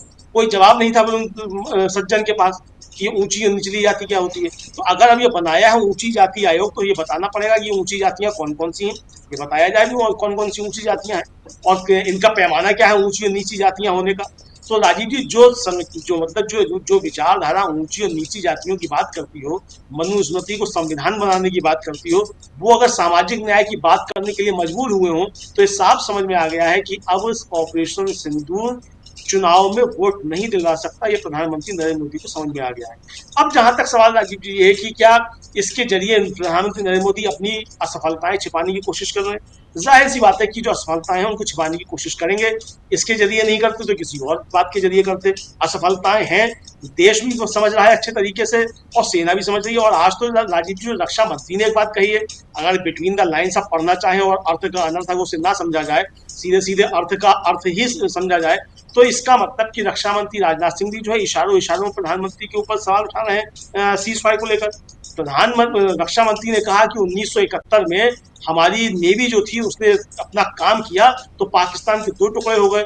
और मेरा भरोसा है कि अगर ऑपरेशन सिंदूर में नेवी ने भी सक्रियता दिखाई होती तो पाकिस्तान के 4 टुकड़े हो गए होते। तो नेवी ने सक्रियता क्यों नहीं दिखाई? क्या ये प्रधानमंत्री के ऊपर सवाल है? आखिर किसने रोका था नेवी को सक्रियता लेने से? क्या ये सीज फायर के ऊपर राजनाथ सिंह सवाल उठाए? ऐसा कहा नहीं है उन्होंने, लेकिन जो बात कही उसके ये अर्थ भी निकल सकते हैं कि राजनाथ सिंह जी क्या सवाल उठा रहे हैं। अब राजीव जी जो अमरप्रीत सिंह जो हमारे एयर चीफ मार्शल हैं, वायुसेना प्रमुख हैं, उन्होंने जो राजीव जी सवाल उठाए हैं वो उन्होंने भले ही हल्के सुर में उठाए हुए कुछ, लेकिन एक इशारा उन्होंने दे दिया कि सेना को, खासतौर से नौसेना को जो आपूर्ति होनी चाहिए संसाधनों की, हथियारों की, वो नहीं हो रही है और ये कहीं ना कहीं कमी है। तो इसका मतलब राजीव जी चीजें अंदर से आ रही हैं और क्या नरेंद्र मोदी जो अंदर से चीजें बाहर निकल कर आ रही हैं उसको दबाने की कोशिश के लिए यात्राएं करते हैं? ये सवाल है। बिल्कुल बिल्कुल डॉक्टर राकेश पाठक जी, जरा एक 2-3 इम्पॉर्टेंट बातें यहाँ अपने चर्चा में, डिबेट में आ रही हैं। एक तो ये कि सामाजिक न्याय की बात अभी कर रहे थे अमलेंदु जी की, उस तरफ देखना पड़ रहा है। कितना यहाँ उस मसले पे भी काम करते हुए नरेंद्र मोदी दिखाई देते हैं, ये एक भी बहुत बड़ा सवाल है। आपने आनन फानन में जाति आधारित जनगणना की घोषणा कर दी, कितना अमल हुआ अभी तक? सवाल पूछा जाएगा कि नरेंद्र मोदी अभी बिहार गए, नरेंद्र मोदी उससे पहले बंगाल गए, उससे पहले गुजरात गए और उससे पहले बीकानेर राजस्थान गए और उसके बाद इधर बिहार के बाद आज उत्तर प्रदेश कानपुर आए, उसके बाद कल वो पहुंच रहे हैं मध्य प्रदेश। कितनी जगहों पर उन्होंने जाति जनगणना की बात की है? ये सवाल पूछा जाएगा, कितनी जगहों पे आपने कर दी। दूसरी बात, सबसे इंपॉर्टेंट बात, विदेश आपने भेज दिए 7 डेलीगेशन, विदेश भेजिए, बहुत अच्छी बात है आप, लेकिन आपको वहां से हासिल क्या हो रहा है? आप इतनी यात्राएं कर चुके हैं, आपके पक्ष में दूसरे देश खड़े क्यों नहीं हुए? ये सवाल क्यों नहीं पूछा जाना चाहिए? हमारी कमजोरी क्या है और कहां है? आखिर हमारे देश के सेना का एयर चीफ मार्शल अगर कह रहा है कि कहीं खामी है, हमारे डिफेंस मिनिस्टर, रक्षा मंत्री अगर कह रहे हैं कि हमारा जो नेवी है नौसेना, अगर वो उस पे आ जाते तो चार टुकड़े में हम तब्दील कर देते। सही सवाल उठाया था अभी प्रशांत जी ने भी और अमलेंदु जी ने भी कि रोका किसने था, कर देते 15 साल के लिए, आगे आप ही राज करते देश पे, क्योंकि आपके बल्ले बल्ले होता आपका। पाकिस्तान के 4 टुकड़े कर दिए, पीओके ले लिए हमने, देखिए हमने ये सब कर दिया। देश की जनता शायद आपको उपहार देती, ये सब करने की जरूरत नहीं पड़ती। तो इसलिए इन सब का आकलन होना चाहिए। बात ये हो रही है उसके बाद आखिर वो जो 5 किलो अनाज दे रहे हैं आप, वो 5 किलो अनाज वालों की संख्या आखिर बढ़ती क्यों जा रही है, कम क्यों नहीं हो रही है? आप इतना अच्छा काम कर रहे हैं तो जो कमजोर लोग हैं उसको आगे बाहर लेके आइए ना, उस रेखा से, गरीबी रेखा से। मनमोहन सिंह की सरकार ने तो कर दिया था, आपने क्या किया? तो ये गंभीर सवाल है, जरा इस पर आपकी टिप्पणी। देखिए, भारतीय जनता पार्टी के बड़े से बड़े नेता ऐसे बयान देते हैं कि अगर उनसे कोई सवाल पूछ लिया जाए तो उसका उत्तर उनके पास नहीं होता। राजनाथ सिंह से आप सब पूछ रहे हैं, हम भी पूछ रहे हैं, सोशल मीडिया पर हम भी लगातार पूछ रहे हैं, आखिर रोका किसने था? 10 तारीख को 5:23 या जो मिनट हमेशा प्रशांत जी याद दिलाते हैं, जिस क्षण डोनाल्ड ट्रंप का ट्वीट आया उससे पहले 7 से लेकर 10 मई तक नौसेना को क्यों नहीं भेज दिया? फर्जी खबर चलाई गई थी आईएनएस विक्रांत रवाना हो गया है, वहां से एयरक्राफ्ट टेक ऑफ कर रहे हैं। क्या डोनाल्ड ट्रंप ने हमारी भारतीय नौसेना को रोका था, या देश के प्रधानमंत्री ने नौसेना को रोक रखा था कि आप आगे मत बढ़िए, कोई कार्रवाई मत? पाकिस्तान की 2 टुकड़े करने वाले युद्ध में कराची बंदरगाह 7 दिन तक धू करके जलता रहा, शायद इससे भी ज्यादा समय तक पूरी तरह से जलकर नष्ट हो गया। वो भी नौसेना की कार्रवाई थी। तो इस वक्त जब आप आसमान से उधर हमला कर रहे थे तो नौसेना को भी रवाना कर देना था, थल सेना के ट्रुप्स भी रवाना कर देने चाहिए थे। तो आपको कम से कम आज ये डींग नहीं मारना पड़ती कि एक दिन पहले राजनाथ सिंह ये डींग हाँक रहे थे कि पीओके तो भारत का ही हिस्सा है। थोड़े दिनों बाद पीओके के लोग कहेंगे कि हम तो भारतीय हैं। कुछ महीने पहले कह चुके थे कि वे खुद ब खुद विलय कर लेंगे भारत में। कौन रोक रहा है विलय से उन्हें? जो रोक रहा है उसको दुरुस्त कर दीजिए आप। पूरा देश साथ था, 140 करोड़ लोग आपके साथ थे, पूरा विपक्ष आपके साथ था। आपने बिना किसी से पूछे, बिना किसी से संवाद किए सीज फायर कर दिया। और अब कह रहे हैं कि नौसेना होती तो 4 टुकड़े हो जाते। 4 नहीं, 8 टुकड़े कर दीजिए, पूरा पाकिस्तान मिला लीजिए। इस्लामाबाद, लाहौर, कराची में पटवारियों को बस्ते लेकर रवाना कर दीजिए, सबके हल्के बांट दीजिए, कौन कहां, कलेक्टर एसपी की तैनाती कर दीजिए। रोका किसने था? ये सारे बयान ये बता रहे हैं कि भारतीय जनता पार्टी अच्छी तरह समझ रही है कि वो जैसा चाहती थी उसके जो मंसूबे थे वो पूरे होते हुए दिखाई नहीं दे रहे। प्रशांत जी अक्सर टेस्ट बलून मुहावरे का इस्तेमाल करते हैं, मैं थोड़ा दूसरा मुहावरे का तो इस्तेमाल करता हूं। मैं 11वीं तक विज्ञान पढ़ा हूं, उसके बाद नहीं, फेल हो गया था बीएससी फर्स्ट ईयर में। तो जब केमिस्ट्री में एक टेस्ट हुआ करता था, सोडियम रिंग टेस्ट, उससे ऊपर का टेस्ट होता था लिटमस पेपर टेस्ट। तो ऑपरेशन सिंदूर के बाद भारतीय जनता पार्टी जितने भी सोडियम रिंग टेस्ट कर रही है वही फेल हुए जा रहे हैं, इसलिए उसे घर घर सिंदूर को अभियान को वापस लेना पड़ा है। वो लिटमस पेपर टेस्ट की स्टेज पर तो पहुंच ही नहीं पा रही। इसलिए इस वक्त वैश्विक जनमत उसके साथ नहीं खड़ा है, हमारे परंपरागत मित्र राष्ट्र हमारे साथ नहीं है। प्रधानमंत्री की 100-125 विदेश यात्राओं का हासिल कुछ नहीं हुआ। और अब आपका अंतिम सवाल कि हम दुनिया की 4थी बड़ी अर्थव्यवस्था हो गए हैं, तो 81 करोड़ 85 करोड़ लोगों को 5 किलो अनाज क्यों बांटा जा रहा? ये सारे सवाल राजीव जी किससे पूछे? हम ही लोग एक दूसरे से पूछ लेते हैं। नरेंद्र मोदी जी तो उपलब्ध ही नहीं होंगे कभी, 11 साल में नहीं मिले कि उनसे पूछ लिया जाए।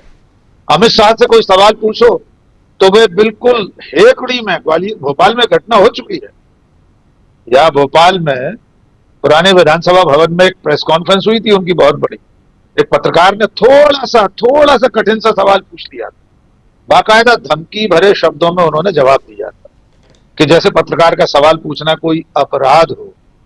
इसलिए बहुत सारे सवाल हैं जिनके जवाब बीजेपी के पास नहीं है, इसलिए वो इस तरह के प्रपंच रचती है। जैसा प्रपंच घर घर सिंदूर के नाम पर रचा जा रहा था, लेकिन उसकी हवा निकल गई है। और अंतिम बात, भारतीय जनता पार्टी और उसके समर्थकों को गुलटैयां खाने का बहुत तजुर्बा है। वो इमली के पत्ते पर गुलाट खा सकते हैं, उन्हें न शर्म है, न लिहाज है, न हया है। उन्हें कोई फर्क नहीं पड़ता कि कल तक जिस बात के लिए राहुल गांधी या कांग्रेस को गाली दे रहे थे जातिगत जनगणना के लिए, अगले दिन जब मोदी ने घोषणा कर दी उसकी, तो उसके पक्ष में शुरू हो गए। आपका सवाल जहां से शुरू हुआ था कि सामाजिक न्याय, आज नरेंद्र मोदी ने बिहार में इसलिए बोला होगा कि वहां सामाजिक न्याय को लेकर राहुल गांधी और कांग्रेस, लालू की पार्टी, ये सब मिलकर जो काम कर रहे हैं वो उनके सामने बड़ी चुनौती है। लेकिन जातिगत जनगणना मोदी सरकार कब कराएगी, ये भी आकाश कुसुम की तरह है, पता नहीं कब होगी ये व्यक्ति। प्रशांत जी, आप भी यही सवाल बार बार पूछते हैं, आपकी टिप्पणी इस पे? जी देखिए, जातिवाद जनगणना मजबूरी में इन्होंने हेडलाइन मैनेजमेंट के लिए उठा लिया अपने सर पे, उसको वो ना रख पा रहे हैं ना उसको खोल पा रहे हैं, ये मुश्किल है इनके साथ। दूसरी चीज ये कि ये भी देखिए, राजीव जी, मोदी जी देश भर में घूम रहे हैं। जब ये राजधानी लौटेंगे तो वो सवाल जो है कि वो 26 लोग कैसे मारे गए, आतंकवादी कैसे आ गए, सीज फायर किसने कराया, पाकिस्तान ने कराया तो आपने क्यों कर लिया, सीज फायर की शर्तें क्या हैं, ये जो तमाम सवाल है।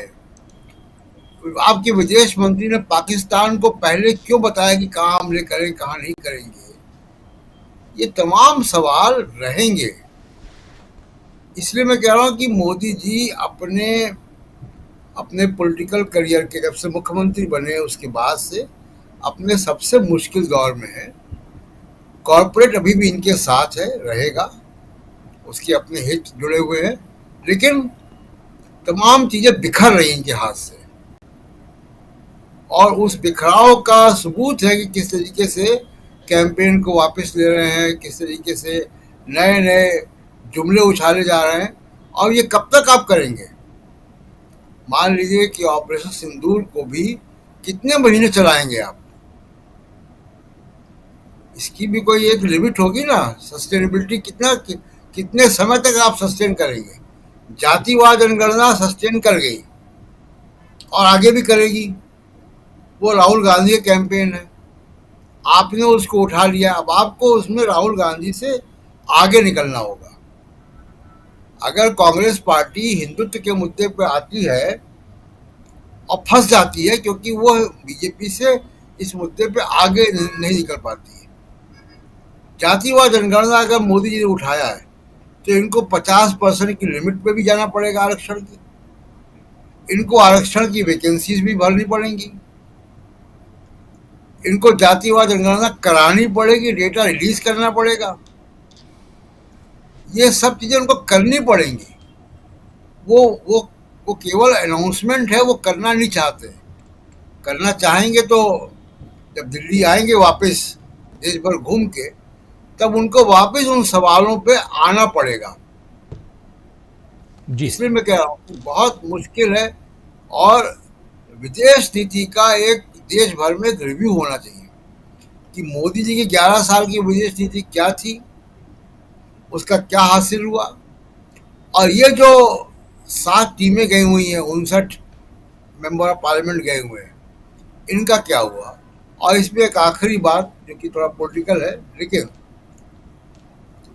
देखिए उसमें डीएमके के लोग भी गए हुए हैं, उसमें तृणमूल कांग्रेस के लोग भी हैं, उसमें ओवैसी भी हैं, तमाम लोग दूसरी पार्टी के लोग भी हैं। वो लोग अपनी अपनी पार्टियों के खिलाफ नहीं जा रहे हैं। कांग्रेस के जो लोग गए हैं वहां, वो अपनी पार्टी के खिलाफ जा रहे हैं। ये इनकी पार्टी को तय करना है। लेकिन ये भी सच है कि अभिषेक बनर्जी, कनिमोझी या प्रियंका चतुर्वेदी ये अपनी पार्टियों के स्टैंड के खिलाफ नहीं जा रहे हैं। ये कांग्रेस के दो नेता क्यों जा रहे हैं, ये भी कांग्रेस पार्टी को समझना होगा। बिल्कुल सही कह रहे हैं आप। कांग्रेस के दो नेता सलमान खुर्शीद ने आज कहा कि 370 हटाना सही निर्णय था, समर्थन किया कांग्रेस पार्टी के इतर, और उसके अलावा शशि थरूर जो कर रहे हैं आप लोग देख रहे हैं लगातार। हम तो पहले दिन से कह रहे हैं कि शशि थरूर पार्टी लाइन से बाहर हैं। G23 के ये दोनों नेता हैं, दोनों नहीं बल्कि 4 नेता जो गए हैं, चारों के चारों ग्रुप 23 के मेंबर रह चुके हैं, जिसमें शशि थरूर भी हैं, जिसमें मनीष तिवारी भी हैं, जिसमें आनंद शर्मा भी हैं, सलमान खुर्शीद भी हैं, और चारों हैं। ये कांग्रेस को देखना है, कांग्रेस आखिर किस दिशा में इन नेताओं के जरिए क्या अपनी पार्टी को लेकर जाना चाहती है या इन नेताओं को बाहर करना चाहती है, ये कांग्रेस को देखना होगा। इंपॉर्टेंट है, लेकिन इस पर भी चर्चा होनी चाहिए। और इन सब से ज़्यादा ज़रूरी ये है कि भारत की विदेश नीति आखिर कहाँ है, और सबसे बड़ी बात कि भारत के साथ आज की तारीख में कौन कौन से देश खड़े हैं। जब भी पहले भी हम लोग इतिहास पढ़ते थे या जब भी भारत की कूटनीति और विदेश नीति की बात होती थी तो बात यही आती थी पंकज जी कि ये देश तो हमारे साथ खड़े हैं ही, और खासकर 71 के वार के बाद से तो बिल्कुल क्लियर हो गया था। जब 7वें बेड़े की बात आई तो रूस भी बिल्कुल, सोवियत संघ भी, हमारे सोवियत संघ खड़ा था बिल्कुल अमेरिका के सामने, और इंदिरा गांधी को इसीलिए इतनी हिम्मत भी आई। आज नरेंद्र मोदी के साथ कौन है और क्या हमारा देश सुरक्षित हाथों में है, ये सवाल तो पूछा जाएगा। अब जब आप चुनाव घर घर घूम रहे हैं चुनाव के लिए, घर घर वर्ड ऐसे बहुत पसंद है नरेंद्र मोदी को, बहुत पसंद है। हर हर मोदी, घर मोदी, घर नलकूप, घर ये, घर वो, घर शौचालय, वो घर तिरंगा। देखिए कितने घर वाले शब्द इस्तेमाल होते हैं, तो बहुत पसंद है। घर में घुसना, हाँ, घर में घुस के मारेंगे, घर में घुस के मारेंगे या मारना, ये घर जो है घर, लेकिन सबके सिर पे छत की बात थी, 2 गुना कर देंगे किसानों की आय, इसकी बात थी।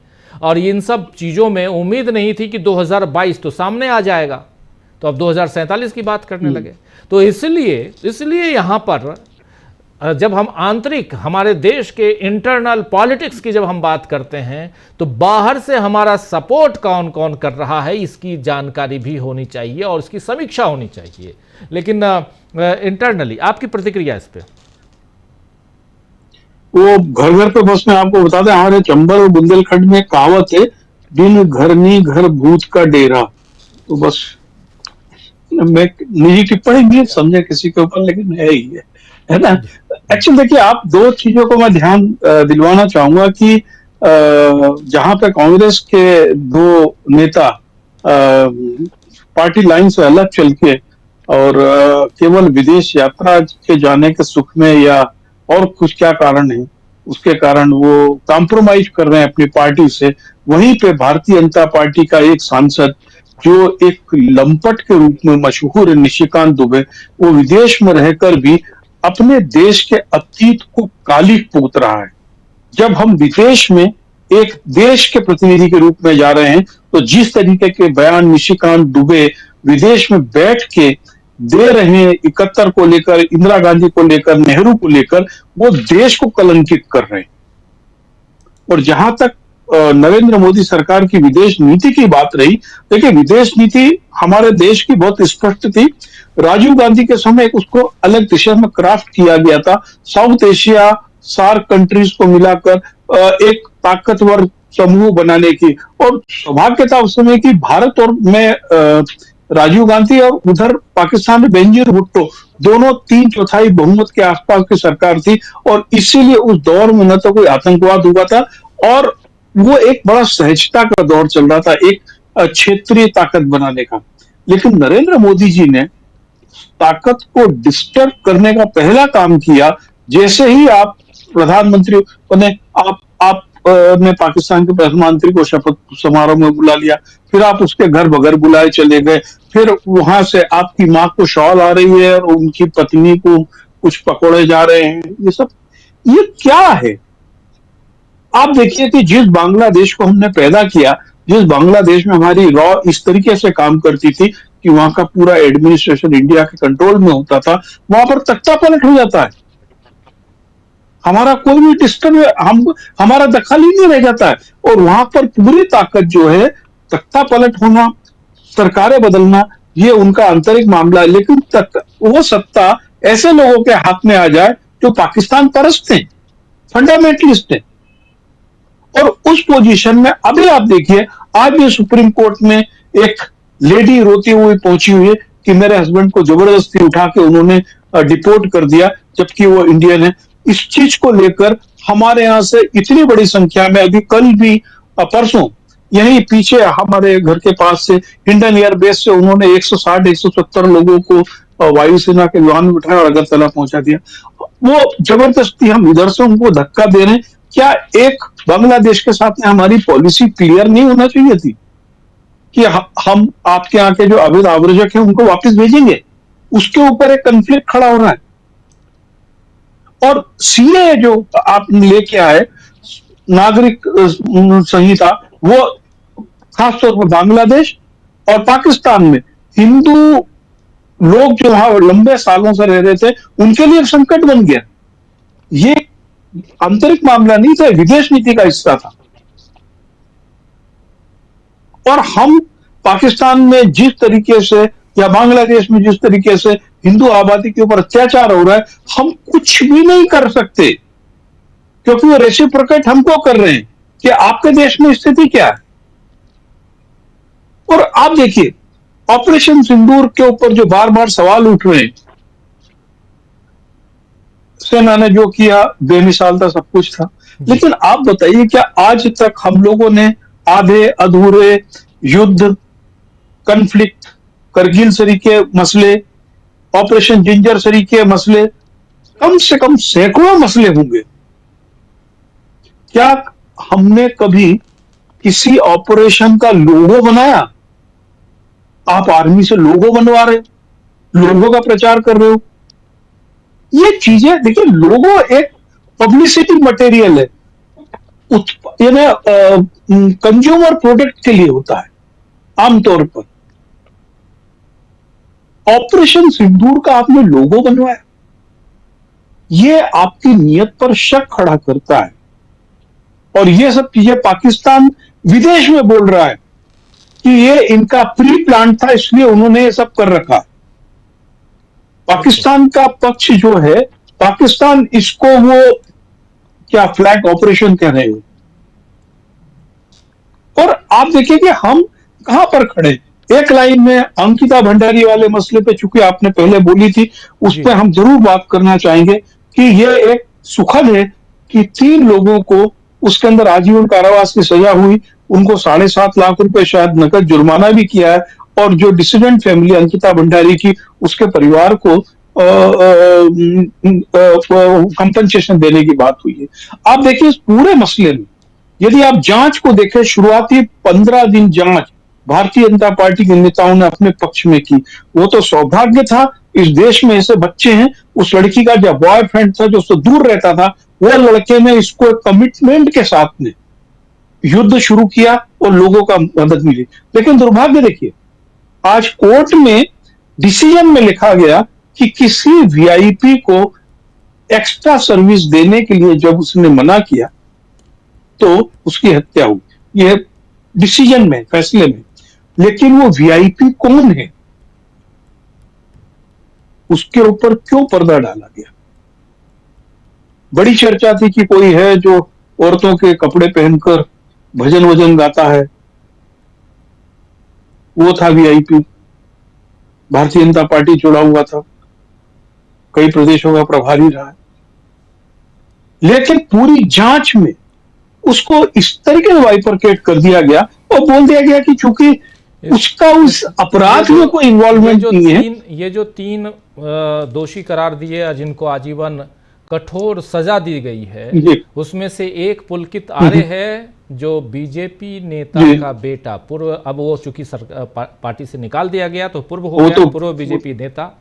लेकिन रसूखदार, ये जानना भी, ये जानकारी देना भी जरूरी है जी। और आप देखिए उनको तो आप उसके तथ्य मिटाने के लिए उसके पूरे एक कारखाने के ऊपर अचानक बुलडोजर चला दिया और आज की तारीख तक ये नहीं मालूम पड़ रहा है कि बुलडोजर किसके आदेश से चला। जिला प्रशासन कहता हमने आदेश नहीं दिए, पीडब्ल्यूडी वालों ने चला दी। पीडब्ल्यूडी वाले कहते हैं कि फला बीजेपी नेत्री थी, महिला नेत्री जो किसी पद पे थी, उसने बोल दिया चला दो, तो हमने चला दिया। उसमें बाकायदा तथ्य मिटाए गए ताकि उस वीआईपी जो कथित नाम है उस पर पर्दा डाला जा सके। ये तो आपको बताऊं, ये हिंदी प्रेस ने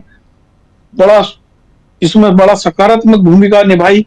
कई यूट्यूब चैनल्स का इसके अंदर योगदान है, वरना बहुत सारे अखबारों ने तो अंकिता भंडारी के चरित्र हनन के समाचार भी चलाने शुरू कर दिए थे। जी ये इनका चरित्र आपको बताएं, ये मूल चरित्र है इनका। ये लोग हर समय अनैतिक कार्यों को अनैतिक करते हैं। अभी एक की घटना मैं कल की सुना रहा हूं आपको। ये मैनपुरी में एक बहुत बड़े मिठाई के व्यापारी हैं, उनकी जो घर की महिला है वो मंडल अध्यक्ष है महिला मोर्चा की, उसके लड़के का जो विवाहित है 130 अश्लील वीडियो वायरल हो गए। ये बहुत सामान्य चीज है इनके लिए। एक्चुअल क्या ये पूरा जो गिरोह है ये सेक्सुअली फ्रस्ट्रेटेड है और ये सब लोग इसी फ्रस्ट्रेशन में ये जो ऑपरेशन सिंदूर के नाम पर इनको एक महिला का वो चाहिए होता है, कहीं ना कहीं लोगो होना चाहिए, हर जगह महिलाओं को आगे करना है इनको, इनका चरित्र है। जी राजीव जी। जी बिल्कुल बिल्कुल। क्लोजिंग कमेंट सुनील जी, बहुत कुछ सुन लिए आप, क्लोजिंग आपसे बहुत इंपॉर्टेंट यहाँ पे चर्चा, और उसमें भी सबसे बड़ी बात कि इंटरनल राजनीति और उसमें कैसे यहाँ एक्सपोज होते हुए नरेंद्र मोदी। एक्सपोज तो होना ही है। पिछले 11 वर्षों से तो केवल नैरेटिव बनाने की कोशिश की जा रही है। पूर्ववर्ती सरकारों की आलोचना करो, अपने काम की बात मत करो, नारे लगाओ, अपने काम की बात मत करो, कारपोरेट के सहारे एक अच्छा खासा आभा मंडल बनाने की कोशिश करो, वास्तव में कौन से काम हो रहे हैं इसकी बात ही मत करो। लोगों के सवालों का जवाब नहीं देना है, जो सवाल पूछेगा उसको देशद्रोही बता देना है, उनसे सरकार से सवाल पूछने वालों के खिलाफ दमनात्मक कार्रवाई करनी है, उनके खिलाफ मुकदमे दर्ज करा देने हैं। इन कोशिशों से आप लंबे समय तक अपनी राजनीति को चला नहीं सकते। सरकार में रह करके आपको तो अपनी उपलब्धियों की बात करनी पड़ेगी, और अगर आपकी उपलब्धि 80 करोड़ जनता को लगातार 5 किलो मुफ्त का अनाज देने की है तो फिर आपका नैरेटिव नहीं चलने वाला। कितने लोग स्वीकार कर ले रहे हैं कि इस देश की अर्थव्यवस्था चौथे नंबर की हो गई? ये कुछ सत्तारूढ़ दल के समर्थकों के अलावा लोग मान ले रहे हैं क्या इसको? आप ऑपरेशन सिंदूर को लेकर, मैं सही बात कही पंकज जी ने कि लोगो बनाया गया, इस तरह का नामकरण। मैं जब ये नाम आया ऑपरेशन सिंदूर तो मैंने खोजने की कोशिश की कि क्या अतीत में इस तरह के भी नाम सैन्य कार्रवाई को होते रहे हैं क्या? कहीं मुझे कहीं नहीं मिला। ऑपरेशन थंडर, ऑपरेशन शक्ति, पता नहीं कैसे कैसे नाम जो लगता था कि मैंने वो सैन्य जगह से जुड़े हुए हैं। इस तरह का नाम मुझे कहीं नहीं दिखाई पड़ा, किसी न अपने देश में न दुनिया किसी भी देश में ये नाम बनाया गया। और ये स्वाभाविक से बात कम से कम लोगों ने, भारतीय जनता पार्टी के लोगों ने प्रचारित किया कि मोदी जी की राय से बनाया गया है। क्यों बनाया आपने?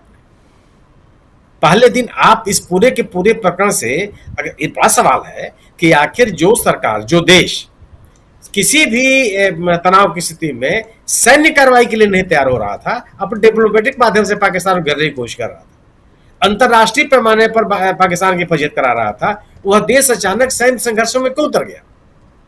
ये सवाल दुनिया के पैमाने पर है। यह जानते और यह सबको पता है कि आप इस लड़ाई को लंबे समय तक नहीं चला सकते थे जी। सवाल ही नहीं पैदा होता। 2 परमाणु संपन्न राष्ट्र एक युद्ध को दुनिया देख नहीं सकती है, ये सर्वविदित है। तो ऐसा देश क्यों लड़ाई में चला गया? क्या उससे उसको मिलने वाला था? और लड़ाई में गया भी, एक संघर्ष में गया भी, तो 4 दिन के भीतर उसने समझौते क्यों कर लिए? जो भारतीय जनता पार्टी अतीत के संघर्ष विरामों का विरोध करती रही है, वो खुद संघर्ष विराम पे क्यों उतर गई? ये बड़े सवाल हैं। इन सवालों से भारतीय जनता पार्टी बच नहीं पाएगी, इसलिए नैरेटिव नहीं चल पा रहा। और आपका जो भी राजनीतिक लाभ लेने की कोशिश है वो परवान नहीं चल रही है। आखिर बिहार में आपको सामाजिक सशक्तिकरण की बात क्यों नहीं करनी पड़ेगी? क्योंकि वहां सांप्रदायिक ध्रुवीकरण संभव नहीं है, कभी नहीं था। अगर सांप्रदायिक ध्रुवीकरण की बात होती तो उसी नारे के साथ आगे चलते, वहां बोला जरूरी है इनके लिए, क्योंकि वो एक बड़ा मुद्दा है और उसमें एक समाज के बड़े पैमाने पर इस बात को लेकर विमर्श है कि आखिर इतने सालों तक ये एनडीए की सरकार, नीतीश कुमार जी की सरकार ने बिहार वासियों को दिया क्या? आखिर वो कौन सा चीनी मिल बन गई जिसकी चीनी से प्रधानमंत्री जी चाय पीना चाहते थे? वो मोतिहारी की चीनी मिल कहाँ है? उसके बारे में लोग जानना चाहते हैं। वो दरभंगा का एम्स कहाँ है जो बिहार के विकास के लिए लाखों करोड़ रुपए देने की बात की जा रही थी? वो गया कहां? क्या मिला? औद्योगिक विकास, पलायन को रोकने, बेरोजगारी का उसकी समस्या को दूर करने के लिए जो बिहार में तरह तरह के वादे किए गए थे, कहां है वो? जिस सुशासन की बात की जा रही थी और जिस जंगल राज का विरोध किया जा रहा था, वो सुशासन है कहां? बड़े सवाल है लोगों के मन में। और इस सवाल में जो इन सवालों को टालने के लिए जो ध्रुवीकरण की राजनीति भारतीय जनता पार्टी करती रही है, वो बिहार में चल नहीं पा रही है। तो वो ध्रुवीकरण की राजनीति चल नहीं रही है, राष्ट्रवाद के नारे पे आप सवार नहीं हो पा रहे हैं, सरकार में रहते हुए आपकी कुछ उपलब्धियां हैं नहीं, तो आपका कौन सा नैरेटिव चल जाएगा और किस आधार पर चल जाएगा? आप लोगों को आपके भाषण अच्छे लगते हैं जब आप कुछ किए हुए बात का उल्लेख करते हैं, लोग उसको याद रखते हैं। आपके पास कुछ भी नहीं है। ऑपरेशन सिंदूर का तो ऑपरेशन सिंदूर के सरकार की अपनी विफलता है, सेना के भरोसे थोड़ा टाल सकते हैं। बिल्कुल, सेना की आलोचना कोई नहीं कर रहा, सेना से कोई सवाल नहीं कर रहा, कभी किसी ने नहीं किया। सरकार के फैसलों की आलोचना भारतीय जनसंघ और भारतीय जनता पार्टी करती रही, कभी भी ऐसा नहीं रहा। यह भारतीय जनता पार्टी की इस देश की संभवतः पहली सरकार है जिसको विपक्ष का पूरा समर्थन मिला, किसी ने कोई सवाल नहीं पैदा किया। इस देश में कोई ऐसा संघर्ष नहीं हुआ जिसका विरोध भारतीय जनता पार्टी ने न किया हो। 1948 का संघर्ष हो, 1962 में युद्ध के दौरान एक हफ्ते का विशेष सत्र बुलाया गया था जी, और भारतीय जनसंघ ने उसकी मांग की थी। आज विशेष सत्र बुलाए जाने को भारतीय जनता पार्टी देश के विरुद्ध में कहती है। उस समय क्या था? उस समय तो हम बड़ी कमजोर स्थिति में थे। कुछ हजार करोड़ रुपए के हमारा रक्षा बजट होता था। नई आजादी मिली थी, 10-15 साल पहले हम आजाद हुए थे। उस समय आप सरकार के खिलाफ खड़े थे और आज तो हम कई लाख करोड़ का बजट हमारा है, ढेर सारा। आप खुद कहते हैं कि चौथे नंबर की हम अर्थव्यवस्था हो गए हैं। उस समय अगर विपक्ष कह रहा है कि आप संसद का विशेष सत्र बुलाइए, तो आप इसको करार देते हैं कि यह देश के खिलाफ है। आप जो पाकिस्तान की भाषा बोल रहे हैं। बिल्कुल। तो ये सभी काम भारतीय जनता पार्टी करती रही है, और आज अगर इस बात को टालने की कोशिश करेगी, विपक्ष में हमलावर होगी, तो फिर तो आप नैरेटिव नहीं बना पाएंगे। ये लोग स्वीकार नहीं कर पाएंगे कि सरकार से सवाल पूछना सेना के ऊपर हमला करना है या सेना की कमजोरियों का उल्लेख करना है। सेना की कमजोरियों का कोई उल्लेख नहीं कर रहा है, सरकार की कमजोरियों का उल्लेख कर रहा है। क्यों कि संघर्ष विराम का निर्णय सेना का नहीं था, सरकार का था, और सरकार के इस निर्णय को अमेरिका ने प्रभावित किया। इसके अभिलेख लोगों के पास साक्ष्य है। उसका खंडन आज तक सरकार ने नहीं किया, और एक बार नहीं, 2 बार नहीं, 3 बार नहीं, 12 बार अमेरिकी राष्ट्रपति ने इस बात को कहा कि मेरे हस्तक्षेप से संघर्ष विराम हुआ। अमेरिकी अदालत में जाके कहा है कि हमने संघर्ष विराम रोका क्योंकि व्यापार को तरजीह देनी थी। आप खंडन कर दीजिए, आप तो नहीं कर रहे हैं इसको जी। तो ये इतने बड़े बड़े सवाल हैं कि जिन चीजों को लेकर के भारत की सरकार और भारत के लोग हमेशा एक गर्व से भरे रहते थे कि भारत अपने किसी मसले का अंतर्राष्ट्रीयकरण का स्वीकार नहीं करता, किसी पक्ष का हस्तक्षेप स्वीकार नहीं करता। आप इस परसेप्शन को भी आपने कमजोर कर दिया। उसके बाद आप कौन सी नैरेटिव बना लेंगे? तो आप यह है कि आपको अपने राजनीतिक निर्णय वापस लेने पड़ेंगे। और इस तरह के दौरे तो ठीक है, मैंने मोदी जी के अपना राजनीति करने का तरीका है, तो अपना रोड शो करते रहेंगे। और रोड शो की गंभीरता कितनी है, आज शुरुआती दौर में पटना का रोड शो सोशल मीडिया पर मैंने कई जगहों पर देखा। मैं नहीं कह सकता कि कितना सही है कितना गलत है। अगर वही जन भागीदारी इस रोड शो में हो रही है, तो फिर तो भारतीय जनता पार्टी को बड़ी गंभीरता सोचना पड़ेगा कि वो कर क्या रही है। बिल्कुल। बिल्कुल बिल्कुल सुनील जी, समय खत्म हो चुका है और बहुत बहुत शुक्रिया सुनील जी, आपका बहुत शुक्रिया। प्रशांत जी, पंकज जी, अमलिंदु जी और साथ में जुड़े थे डॉक्टर राकेश पाठक जी, आप सबका बहुत शुक्रिया, बहुत धन्यवाद।